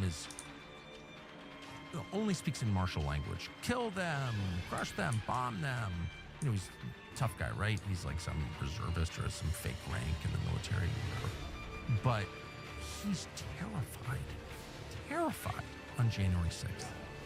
He's like afraid of unarmed protesters. Hello? Hello. I'm your child and I'm in prison. Why are you scamming me? Of whom are like over 16 have diabetes and bad knees. And he's terrified, coward. I mean, I talked to his fellow senators who were there. He was scared shitless. What is that? Well, you know, the guy who's always calling for violence against other people is a physical coward? I think he knows that 2020 was infernal. It was this rigged and stolen election, and he did nothing really for it. He did a lot of pretense, you know, the famous call. Look, I was there, okay? What Paul Dance has is battle scars from every major MAGA battle. I was there in 16 in Pennsylvania, in New Township, when everyone had walked away from the president. They thought he was going to lose, and we pulled out the win there. We brought Pennsylvania over the win column, doubled the vote there, and the good people in Allegheny County. And, you know, I was there in 20. I went down to Georgia. At the time, I was chief of staff at Office of Personnel Management. We should talk a little bit about how Project 2025 came to be and how I got to serve in the Trump admin. But I had been there again in Allegheny County for the day on Election Day. And, you know, we had been saying, those of us in the admin, I think we got this as long as they don't steal it from us. And thinking, you know, that the RNC and the Trump campaign would have taken corrective, protective measures. Well, you know, I was in the White House that evening, and in PPO, it's the Presidential Office of Personnel, and we were getting excited for a period of time there. It seemed like we were going to pull this out. They actually turned the volume off of the TV and put on some music. And then ultimately, everything slowed down. It was clear that something was totally awry. And ultimately, 2 days later, I would go on unpaid leave my group. I basically ran an agency called Office of Personnel Management, and go down and use my work as an attorney to help out. But I got down to Georgia on Friday morning. Thursday night was where they famously started counting ballots in Fulton County in the middle of the night. I decided to take my car from D.C. and just start driving. And I see my wife in South Carolina and the kids, pick up some clothes and just get there. So I got there by 9 in the morning. I kind of kicked myself for not flying, because who would have known that they were counting ballots? But the bottom line is, we were overrun. Okay, they had nothing in place. They knew this was coming, and if you dug in a little bit, you could tell that it was almost an inside job. You know, Raffensperger, the Secretary of State, there's something odd with that dude. And the guy Gabe Sterling, there's something really off. But they had to be sure, said, you know, this was the cleanest election they had fought before they had finished counting the ballots. So the Secretary of State of Georgia was adverse to the president. Nonetheless, we got down there. There was no infrastructure in place. The president didn't even have a law firm retained. There was no national law firm. And this was the whole thing. That was a debacle, but I seen it with my own eyes. I stood up there. People knew what happened in that Buckhead, it's called. That's where the GOP headquarters were. You know, all eyes in the whole world had turned to Buckhead, this one office building where I was.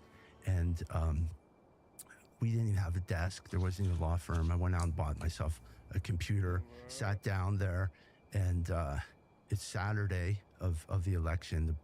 Both Senate seats are now underwater, so the U.S. Senate's in the balance as well. And, you know, finally we're beginning to get some sort of ground control where people are now, reinforcements are coming up from Florida, the lawyers, and we can kind of get some command and control.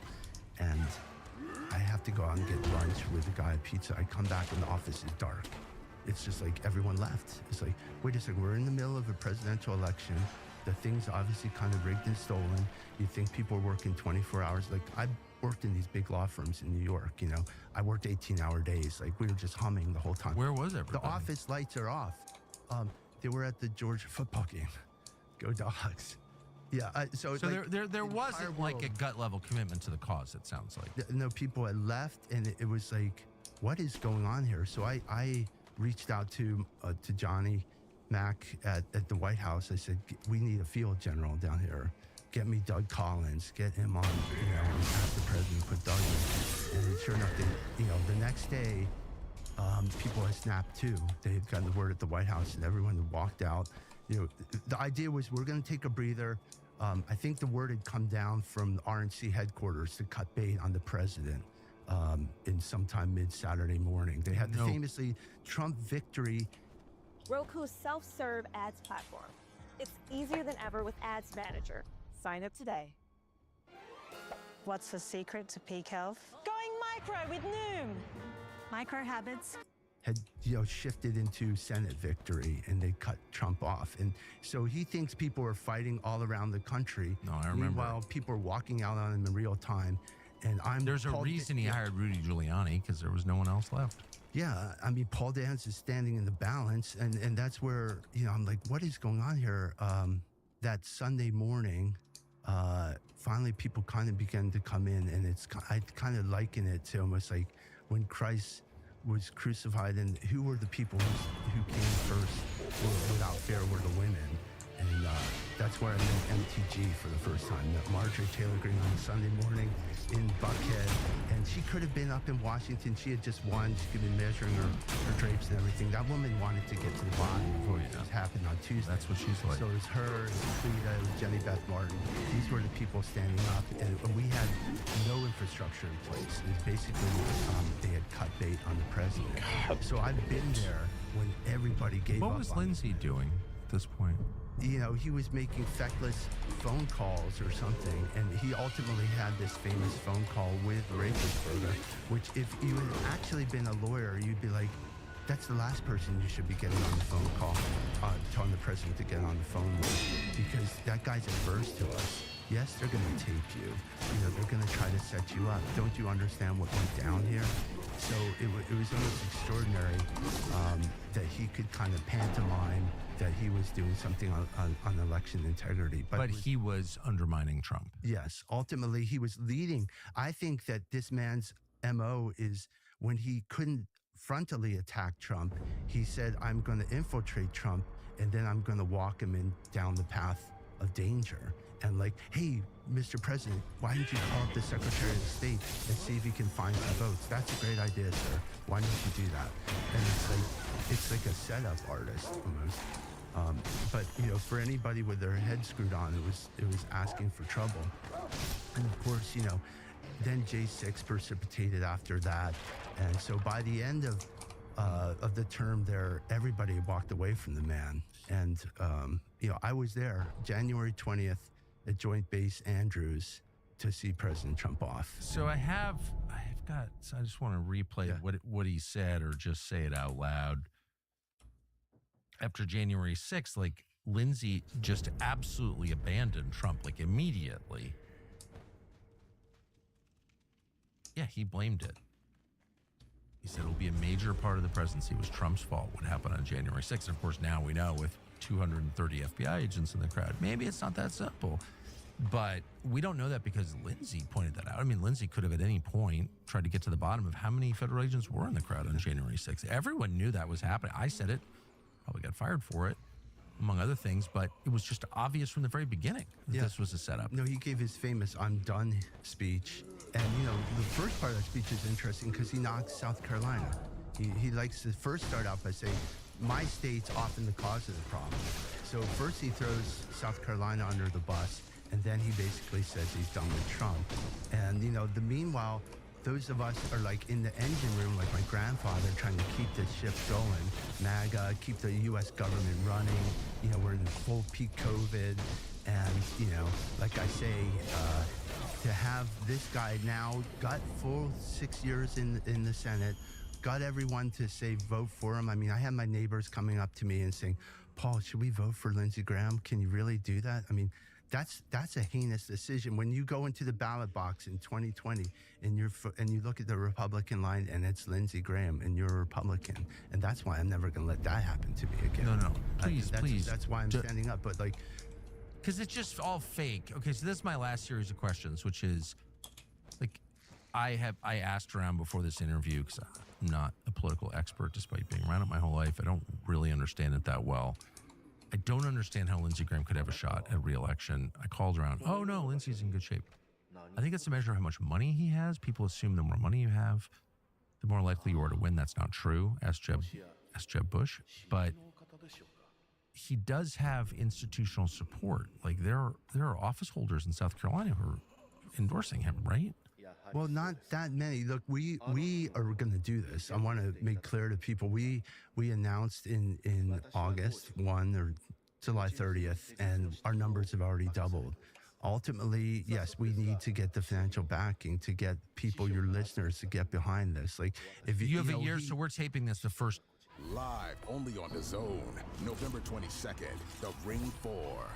4 world title fights in 4 different divisions. David Benavidez, the undefeated Mexican monster, defends against London's own Anthony Yard. Devin Haney moves up to challenge Brian Norman Jr. Bam Rodriguez looks to unify against Fernando Martinez. It's the night of the champions. The Ring 4, November 22nd. Watch only on DAZN. Life can be chaotic. Gettle's HVAC and plumbing experts can help. Our rejuvenation maintenance.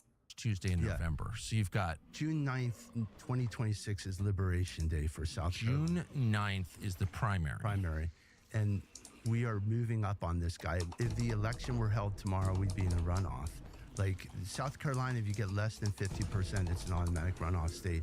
There's a reason why President Trump is doing his first fundraiser for Lindsey Graham, notwithstanding the fact that this man has $15 million in the bank. Where in South Carolina is that fundraiser? Correct. It's in Florida, interestingly, yes. They're going to do it on a golf course in Florida, away from the actual South Carolinians.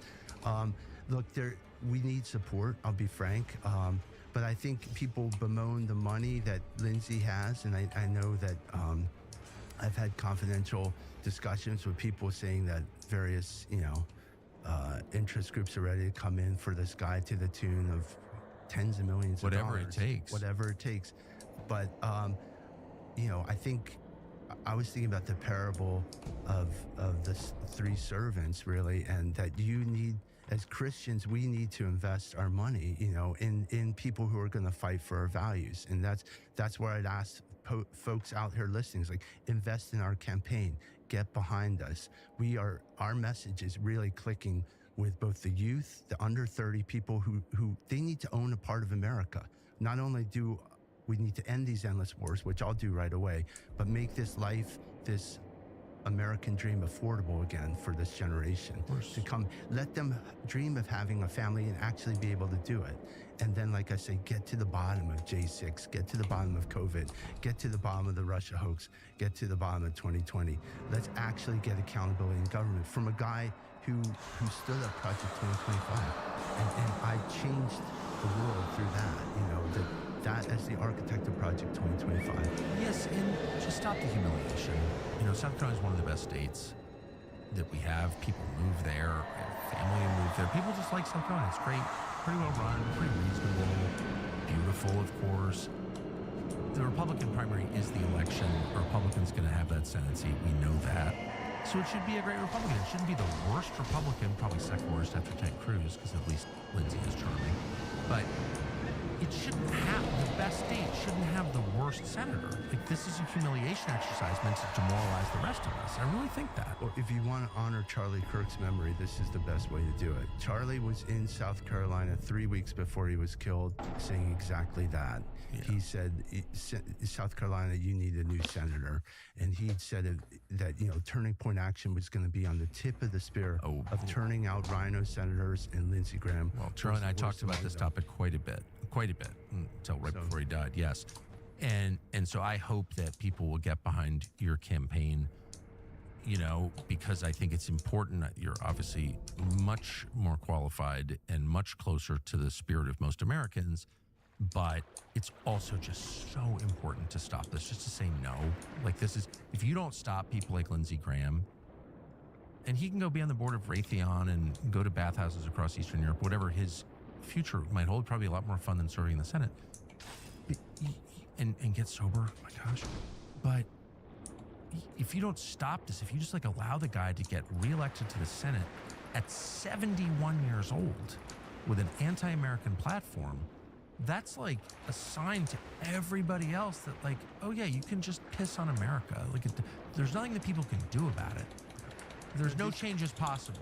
This is the barometer for whether MAGA lives or dies. I totally agree with that. This is really, look, I built Project 2025. If you like what President Trump's done in these first 9 months, it's because I organized a couple thousand volunteers under the auspices of the Heritage Foundation, brought together 110-member coalition of the right, and basically made these building blocks, these prefabricated policy and personnel to go in and hit the ground running. And that's why he came out gangbusters. And it allowed him to get this head of steam going and get world peace. Like, this is why he's a world beater, because we actually prepared. I'm the one who was able to use this platform and take my MIT training.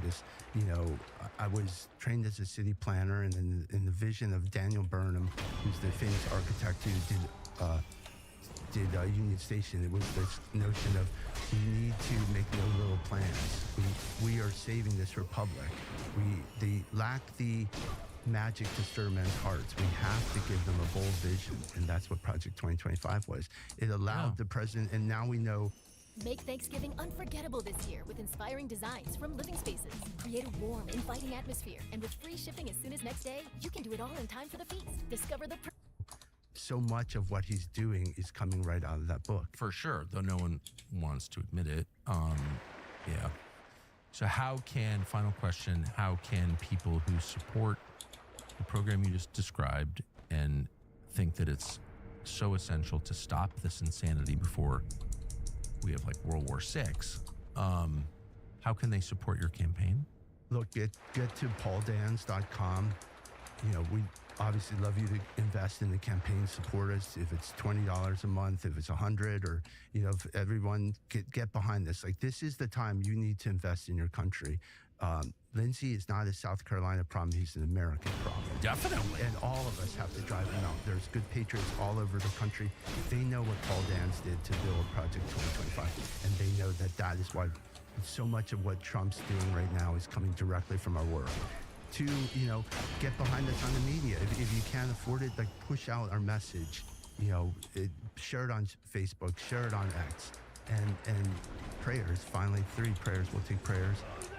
But this is all within our reach. This is going to happen. I believe you. And we have a welling up of support, particularly the youth. They really need a future. So many people can't even envision getting out of their garden or apartment or being able to own anything, let alone get married and have a family. That's elemental American dream, and that we are sending our kids forward into this is outrageous. I have to stand up in this moment of time. Look, I'm leaving 5 kids on this earth one day, and they need the future that was their birthright, and that everyone who laid down, they gave that ultimate sacrifice, whether they died on the battlefield or they died building something or they just labored as anonymous women, they deserve a future in this country, and that's what we have to pass on to the kids. Do you have any billionaire oligarchs backing you? Well, hopefully a few of them are listening to this show. But look, I would say, because Lindsay has that. That's one thing he's got. Look, what Lindsay did. If you made a fortune, I don't know, on debt, putting people into slavery or like hooking them on gambling or something, you're definitely using your billions to support Lindsey Graham. Well, look, this man got us a $38 trillion breaking point. This country is in fiscal dire straits. Yeah. If we collapse, the whole world goes down with us. This is all these foreign adventures that this man has led us on in the 32 years of his endless war cheerleading and the deficit spending. Those are coming home to roost. And it's, life is tough out there, notwithstanding what some people in the White House are saying. It's expensive. Things have not, like, I go to the grocery store every day.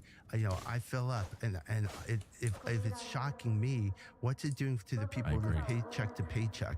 And we have to get real. Like, today's election day, let's see what happens tonight, because the kids and the generation, they're moving left because the left is actually talking about real pocketbook issues. You know, the promise here with Trump was to return the government to the people, and its time is burning. Like, we need not only action at the Justice Department and getting answers and actually doing things, but we need to actually stop spending money on these follies abroad and start building America. Let's get the country of milk and honey flowing here. You got my vote. Thank you, Tucker. Of course, I don't live there, but Paul Dance, thank you very much. My pleasure. I Thank appreciate you, Tucker.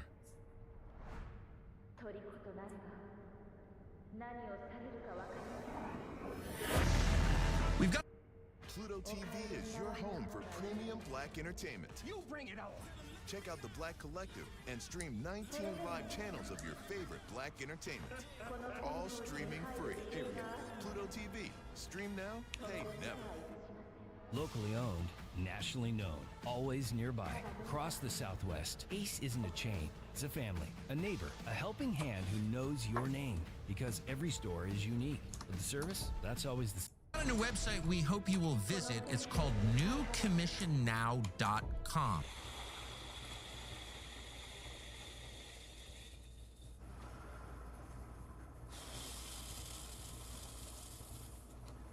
Pretty much every morning you wake up and open your phone and think to yourself, I wonder if this roiling fight on the right is still ongoing. The fight over who's a Nazi and who's Nazi adjacent, and who should be platformed and who should be deplatformed. That fight, the one that has mesmerized ex-users across the world.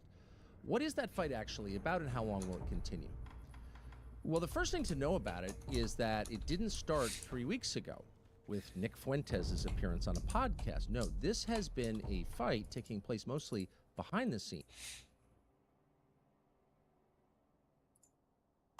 Nick Fuentes, thank you for doing this. Yeah, thank you for having me. I wanted to meet you. I've heard about you. I've heard about you. So, well, thank you. I want to understand what you believe, and I want to give you a chance in a minute to just lay it out, not what you're pivoting against, which are a lot of the same thing. You know, I agree with you on some of the things you're pivoting against for sure, but what do you affirmatively believe? So I just want to stand back and let you explain it. But first I want to understand how you got to where you are, how you became Nick Fuentes. So this is my understanding of your life arc, and tell me if I'm wrong. You show up at Boston University. You grew up in a suburb of Chicago, kind of working class, western suburb, and you show up at Boston University in the fall of 2016 at the height of the battle between Trump and Hillary. It's like this kind of pivot point in history, and you show up with a MAGA hat, and you have a Trump hat, and you have like basically off-the-shelf Republican views? Yes. And so describe the views that you had then, and then describe what happened.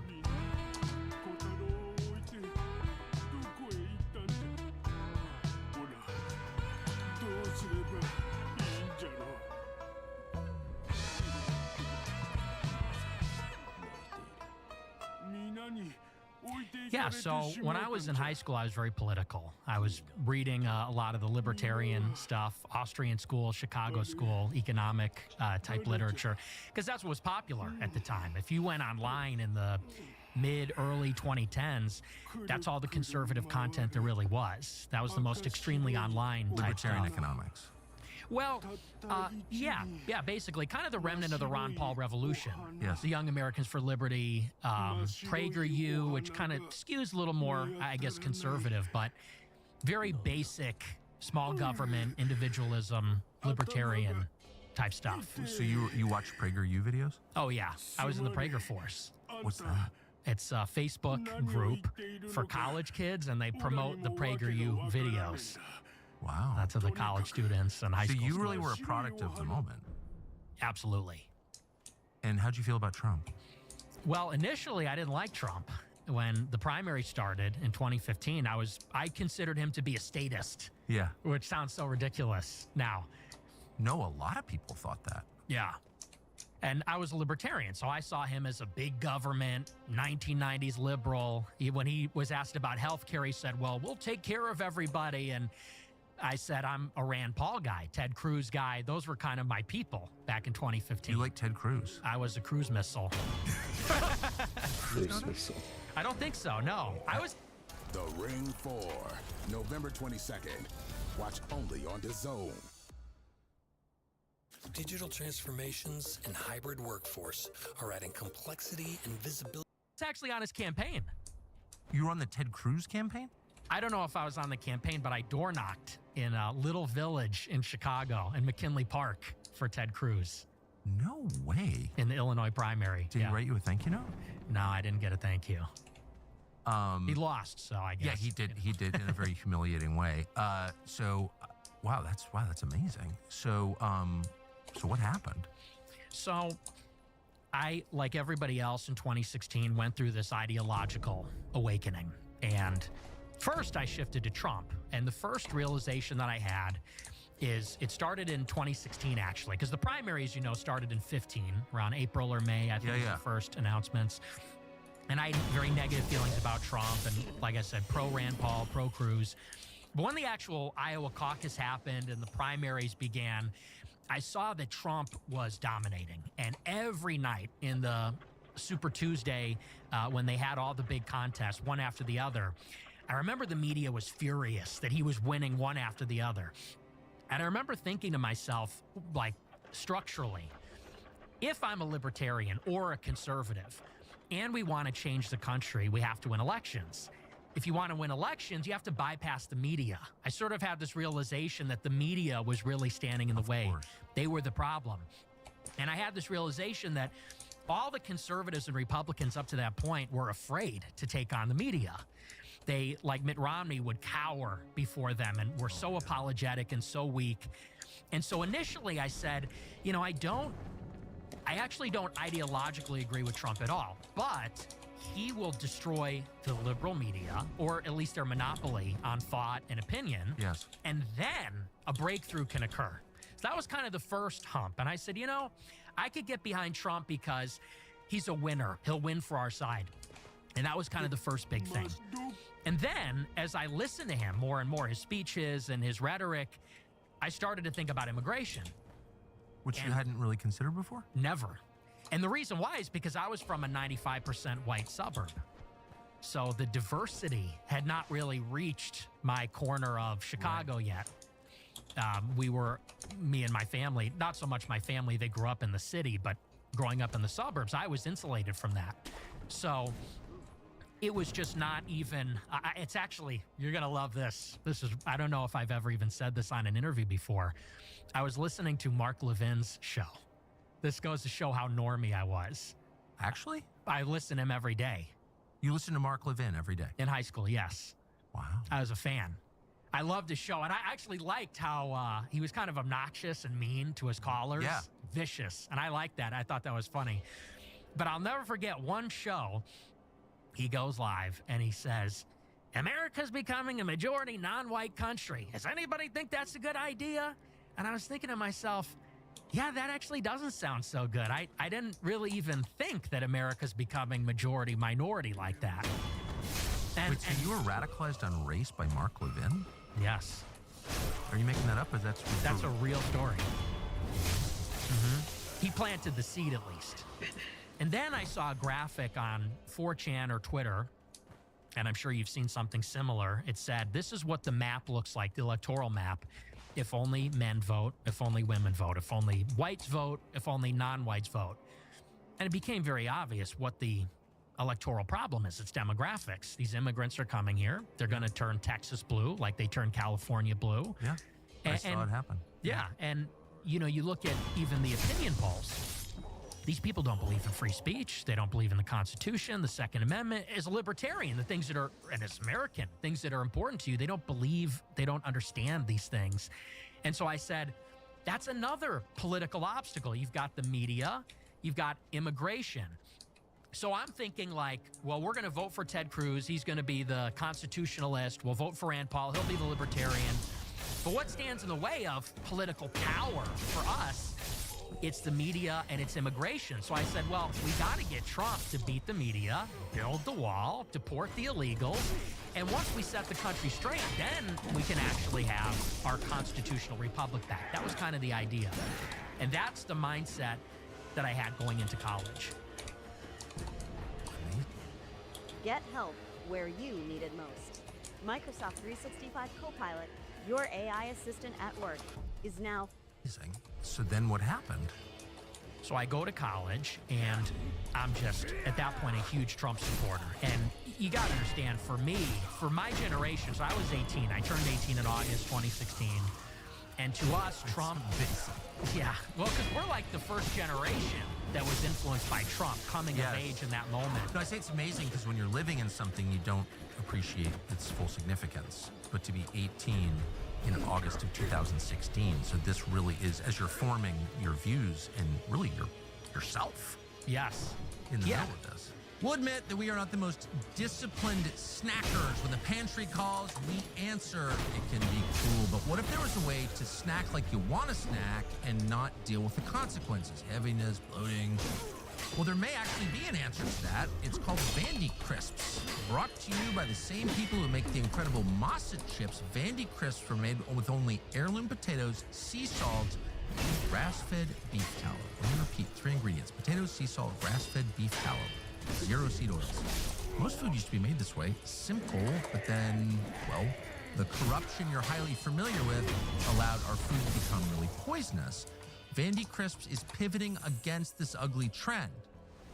They are delicious, by the way. You're not sacrificing taste just because they don't have ingredients you can't pronounce, especially the smokehouse barbecue flavor, next level. Vandy Crisps is American-made, no compromises. You feel satisfied, light, energetic, no crash, no sluggishness. It's awesome. Visit vandycrisps.com/Tucker. Use code Tucker for 25% off your first order. vandycrisps.com/Tucker. Code Tucker, 25% off your first order. If you don't feel like ordering online, stop at your local Sprouts supermarket and pick up a bag. They're good. It's transformative. And you know, so for us, he was like the savior of Western civilization. We looked at him as like, and by we, I mean me and all the online kids, teenagers that supported him, we really believed the hype. Like Teflon Don, like he could go into any scenario and win. Like he was unstoppable, unflappable. Nobody could score points on him. He just seemed like, you know, they said you can't stump the Trump. Like he could not be stumped. And so he just had this aura of inevitability, invincibility. And I loved that. And so I went to Boston University. I got on campus in September, and I was wearing my MAGA hat everywhere, in the dining hall, walking down the street. And it's a city campus. So you're walking down Commonwealth Avenue and, you know, you're in the city of Boston, which is super liberal. And at that time, it's different than it was now. People were getting fired for wearing MAGA hats. People were getting punched in the face. It was like being a Trump supporter was out there actually back then. It was controversial. It was controversial everywhere, not even, you know, just in liberal Boston. But so I was wearing my hat everywhere, and I was just getting accosted constantly. In the dining hall, people would come up and yell in my face. Some black girl in a hijab ran up to me and said, "You know what you're supporting? You're racist, this." And I'm trying to get my pizza, you know, I'm trying to get my oatmeal or whatever at the dining hall. This was happening constantly. And so I was going then on Twitter, and I had a small Twitter account with my real name and face, and I had, you know, maybe 200 followers. And I'm posting about my experiences. And I caught the attention of a lot of people on campus for wearing the hat, for posting on Twitter, and they found my Twitter. You've only been there like a month? Less, weeks, maybe 3 weeks. This is starting to kick up. And I catch the attention of my peers, and they start going at me on Twitter and giving me death threats. "We're going to kill you. How dare you? If I see you, I'm going to beat your ass," that kind of thing. And this is my first experience with this. You know, now we're all kind of desensitized to it, but that was my first run-in with like, you know, this intensity from the left. So I file a police report. I get real nervous. And, you know, when you're a student, you can't really avoid other people. You're in a dorm room. You're in the, you know, so you're vulnerable. And anyway, long story short, so one of these guys from the campus libertarian group, Young Americans for Liberty, he reaches out to me and says, "Hey, I'm not going to say his name, but he goes, I go to a school in Boston. I'm from YAL." He said, "And I'd like to set up a debate with you and one of these people that's been giving you a hard time on campus," because they were doing a lot of events. He said, "Is that something you're interested in?" I said, "Absolutely." And so he goes around and he asks some of the bigger people that are antagonizing me on Twitter, and everybody says no. And he goes, yeah, no one's going for it. I said, well, can you try again? Can you? And so he finds one guy, and it turns out to be the student body president of the whole university. Could be you. Yeah, the senior, this liberal douchebag progressive, and he's the student body president of the student government there. And so we set up the debate. It was about a week before the actual election, so I think it was end of October, beginning of November. And they hold it in this auditorium in the center of the campus, and like 300 people show up. So it turns into like this huge, and they're all liberal. They all hate my guts. They're heckling me the whole time. They're yelling at me. We do this debate about Trump versus Hillary. And so I'm there, and I'm pro-Trump, and I say, you know, I think Trump's going to win. And I'm straight up like ripping the Ben Shapiro talking points. I'm saying, you know, it's got everything to do with culture and nothing to do with race, and diversity's a problem and all this. And I decisively win the debate. It's like not even close. The debate wraps up, and this girl who I think I had talked to her on Twitter once or twice comes running up to the stage after the debate, and it's Cassie Dillon. And at this time, she's a fellow at Daily Wire, Ben Shapiro's company. And like I said, I barely knew her. And she comes running up and she says, oh my gosh, I live streamed this debate on Periscope on Twitter.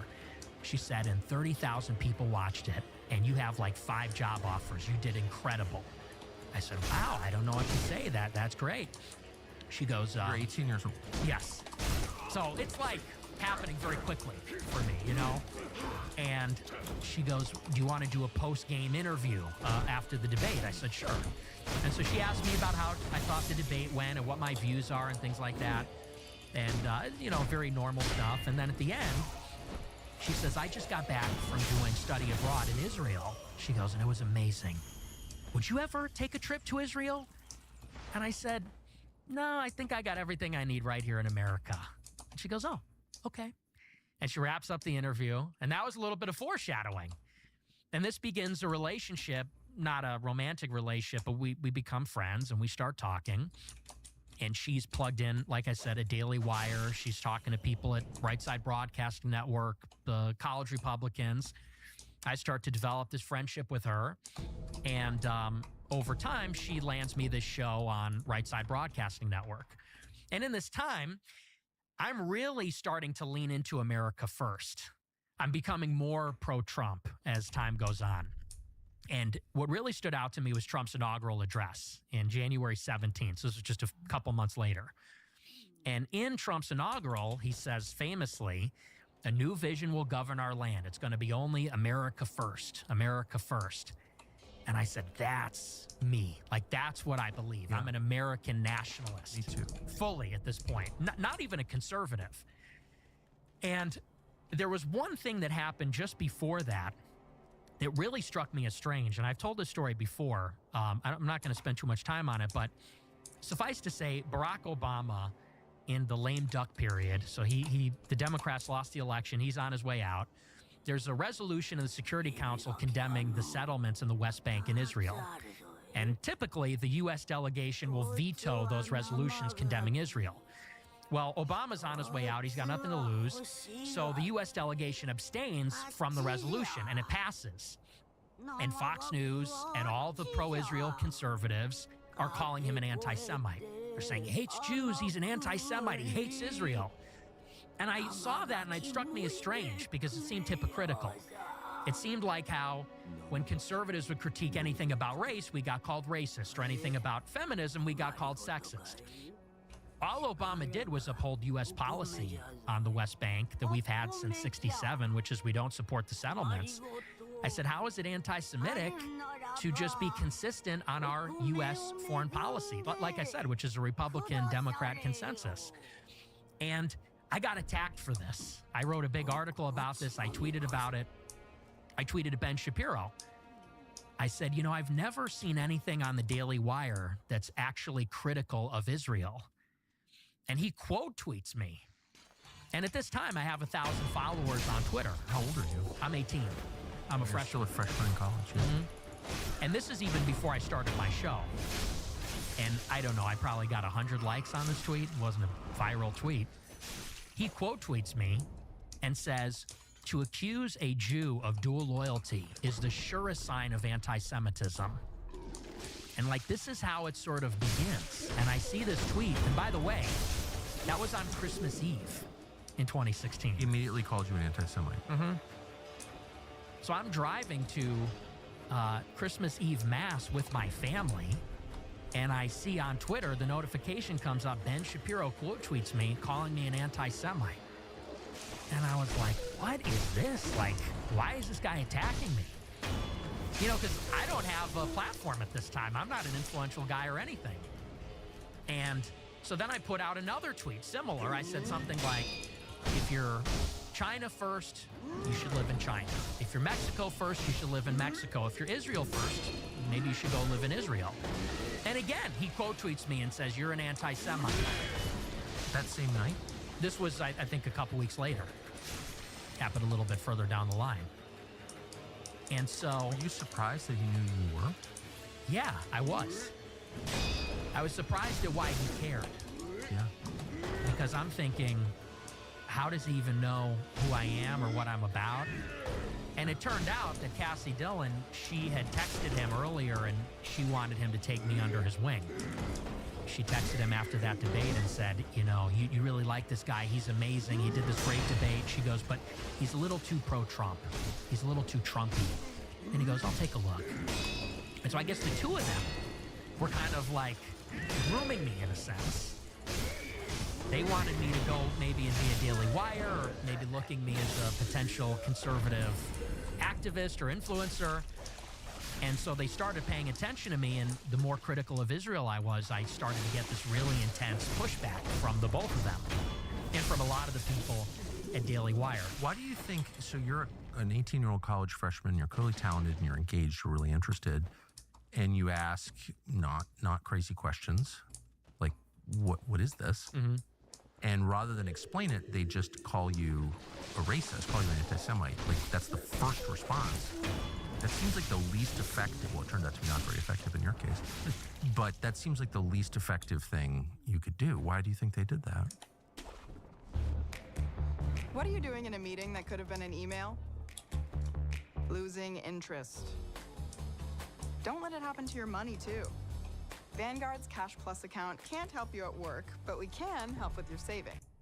Well, I think that you have to look at it not in retrospect, because hindsight is 20/20. And so looking back, you could say they made a terrible mistake because look at sort of what they provoked or what they catalyzed. But at that time, you got to consider, I'm 18 with no following, with no network. I'm coming from the suburbs of Chicago. My parents didn't go to college. I have no connections.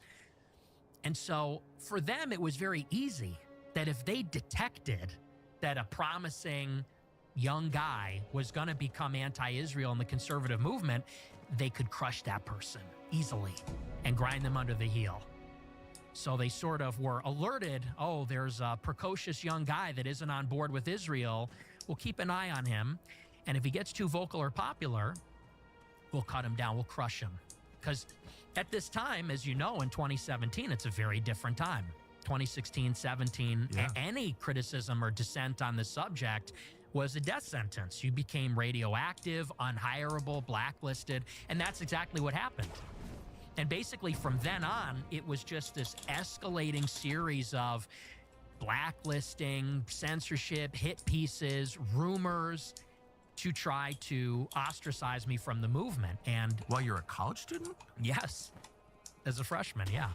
Most coffee companies sell weakness, watered-down drinks from faceless corporations that don't care about you or your family. Black Rifle, which, not to brag, is in this cup right here, is very different. It's roasted and brewed in this country without apology by patriotic men and women. The coffee is built by people who love the U.S. and know what it means to fight for it. We know them. We know the guys who run it. We've known them for a long time, and we know this is true. They're special forces veterans, ranchers, just decent people. They're the best of us, and the coffee is strong. The energy drinks, ooh, even stronger. It's not sugar water, not empty marketing. Fuel for people who get up early, work late, keep this nation running. Every purchase helps support veterans, first responders, law enforcement. From bold roast to ready-to-drink cans, mugs, t-shirts, gear, Black Rifle makes products with pride Can a lot of companies say that? No, they can't. Visit blackrifle.com. Use code Tucker for 30% off your first order. That's blackriflecoffee.com. Code Tucker. Or pick it up at your local convenience or grocery store. You will love it. So looking back with that 2020 hindsight, I mean, Ben Shapiro seems like a big part of your political evolution. Yes. You went from a fan/acolyte to an opponent and then just pivoted against everything that he believes. Yeah, it was because it was this new dialectic that Trump forced. Yeah. Trump planted the seed. And the seed was America first. Yes. So once you accept that, a lot of the way we're doing things becomes impossible to support or justify. Right. The contradiction becomes apparent. It gets moved to the center, and it becomes unignorable if you're consistent. So what kind of efforts did they make to make you go away? So this is a couple of months down the line. You know, first they would try to dissuade me from asking questions because I was friends with a lot of the Daily Wire writers, not just Cassie Dillon, but many of them were Jewish. And I would ask them point blank. I would say, so why do we give Israel all this money? $3.8 billion per year? What is that for? And they would say, well, you know, there's a really good answer for that, but you're asking it in the wrong way. You're asking it in an anti-Semitic way. Say, I'm asking for the proof. You know, what's the argument there? And so first it was the sort of, hey man, could you kind of tone it down? Maybe just don't bring that up so much. But I was persistent because at this time I was genuinely inquisitive. I wanted to know, is there an actual reason? And I was actually expecting that there was a really good reason for all of it. And the more that I read, the more that I dug into the subject, the more I found out there's a lot of these neocon Jewish types behind the Iraq War. There's the foreign aid complex, which is really unique. There's AIPAC, which is this intense foreign lobby where it's bipartisan. It seems to be the only thing that the parties can agree on. And so it just made me burn more with curiosity. So I just kept asking them. And eventually they said, you know what? We're not going to talk to you anymore. And these are my friends. I met them, went to Christmas parties with them. And all of them one day said, you're done. We're blocking you. We're never going to speak to you again. We're never going to have you on our show. And I said, wow, like this seems like inhuman. I'm struck by how impersonal this is. Like here I thought we're friends, we're all conservatives, maybe we disagree on one issue. Now I'm being canceled by the right. So I was shocked by this. When was this? This was February or March 2017. So you're still a freshman in college? Yes. Are you even paying attention to college at this point? No, not at all. And my grades started to suffer because I was just really focused on this. So that's pretty young to get canceled and pretty young to have friendships destroyed over politics. Like that's usually, like decades down the line. Right. What did you do? Well, I just became more emboldened. And so I took this story on my show. At this time, I was on RSB.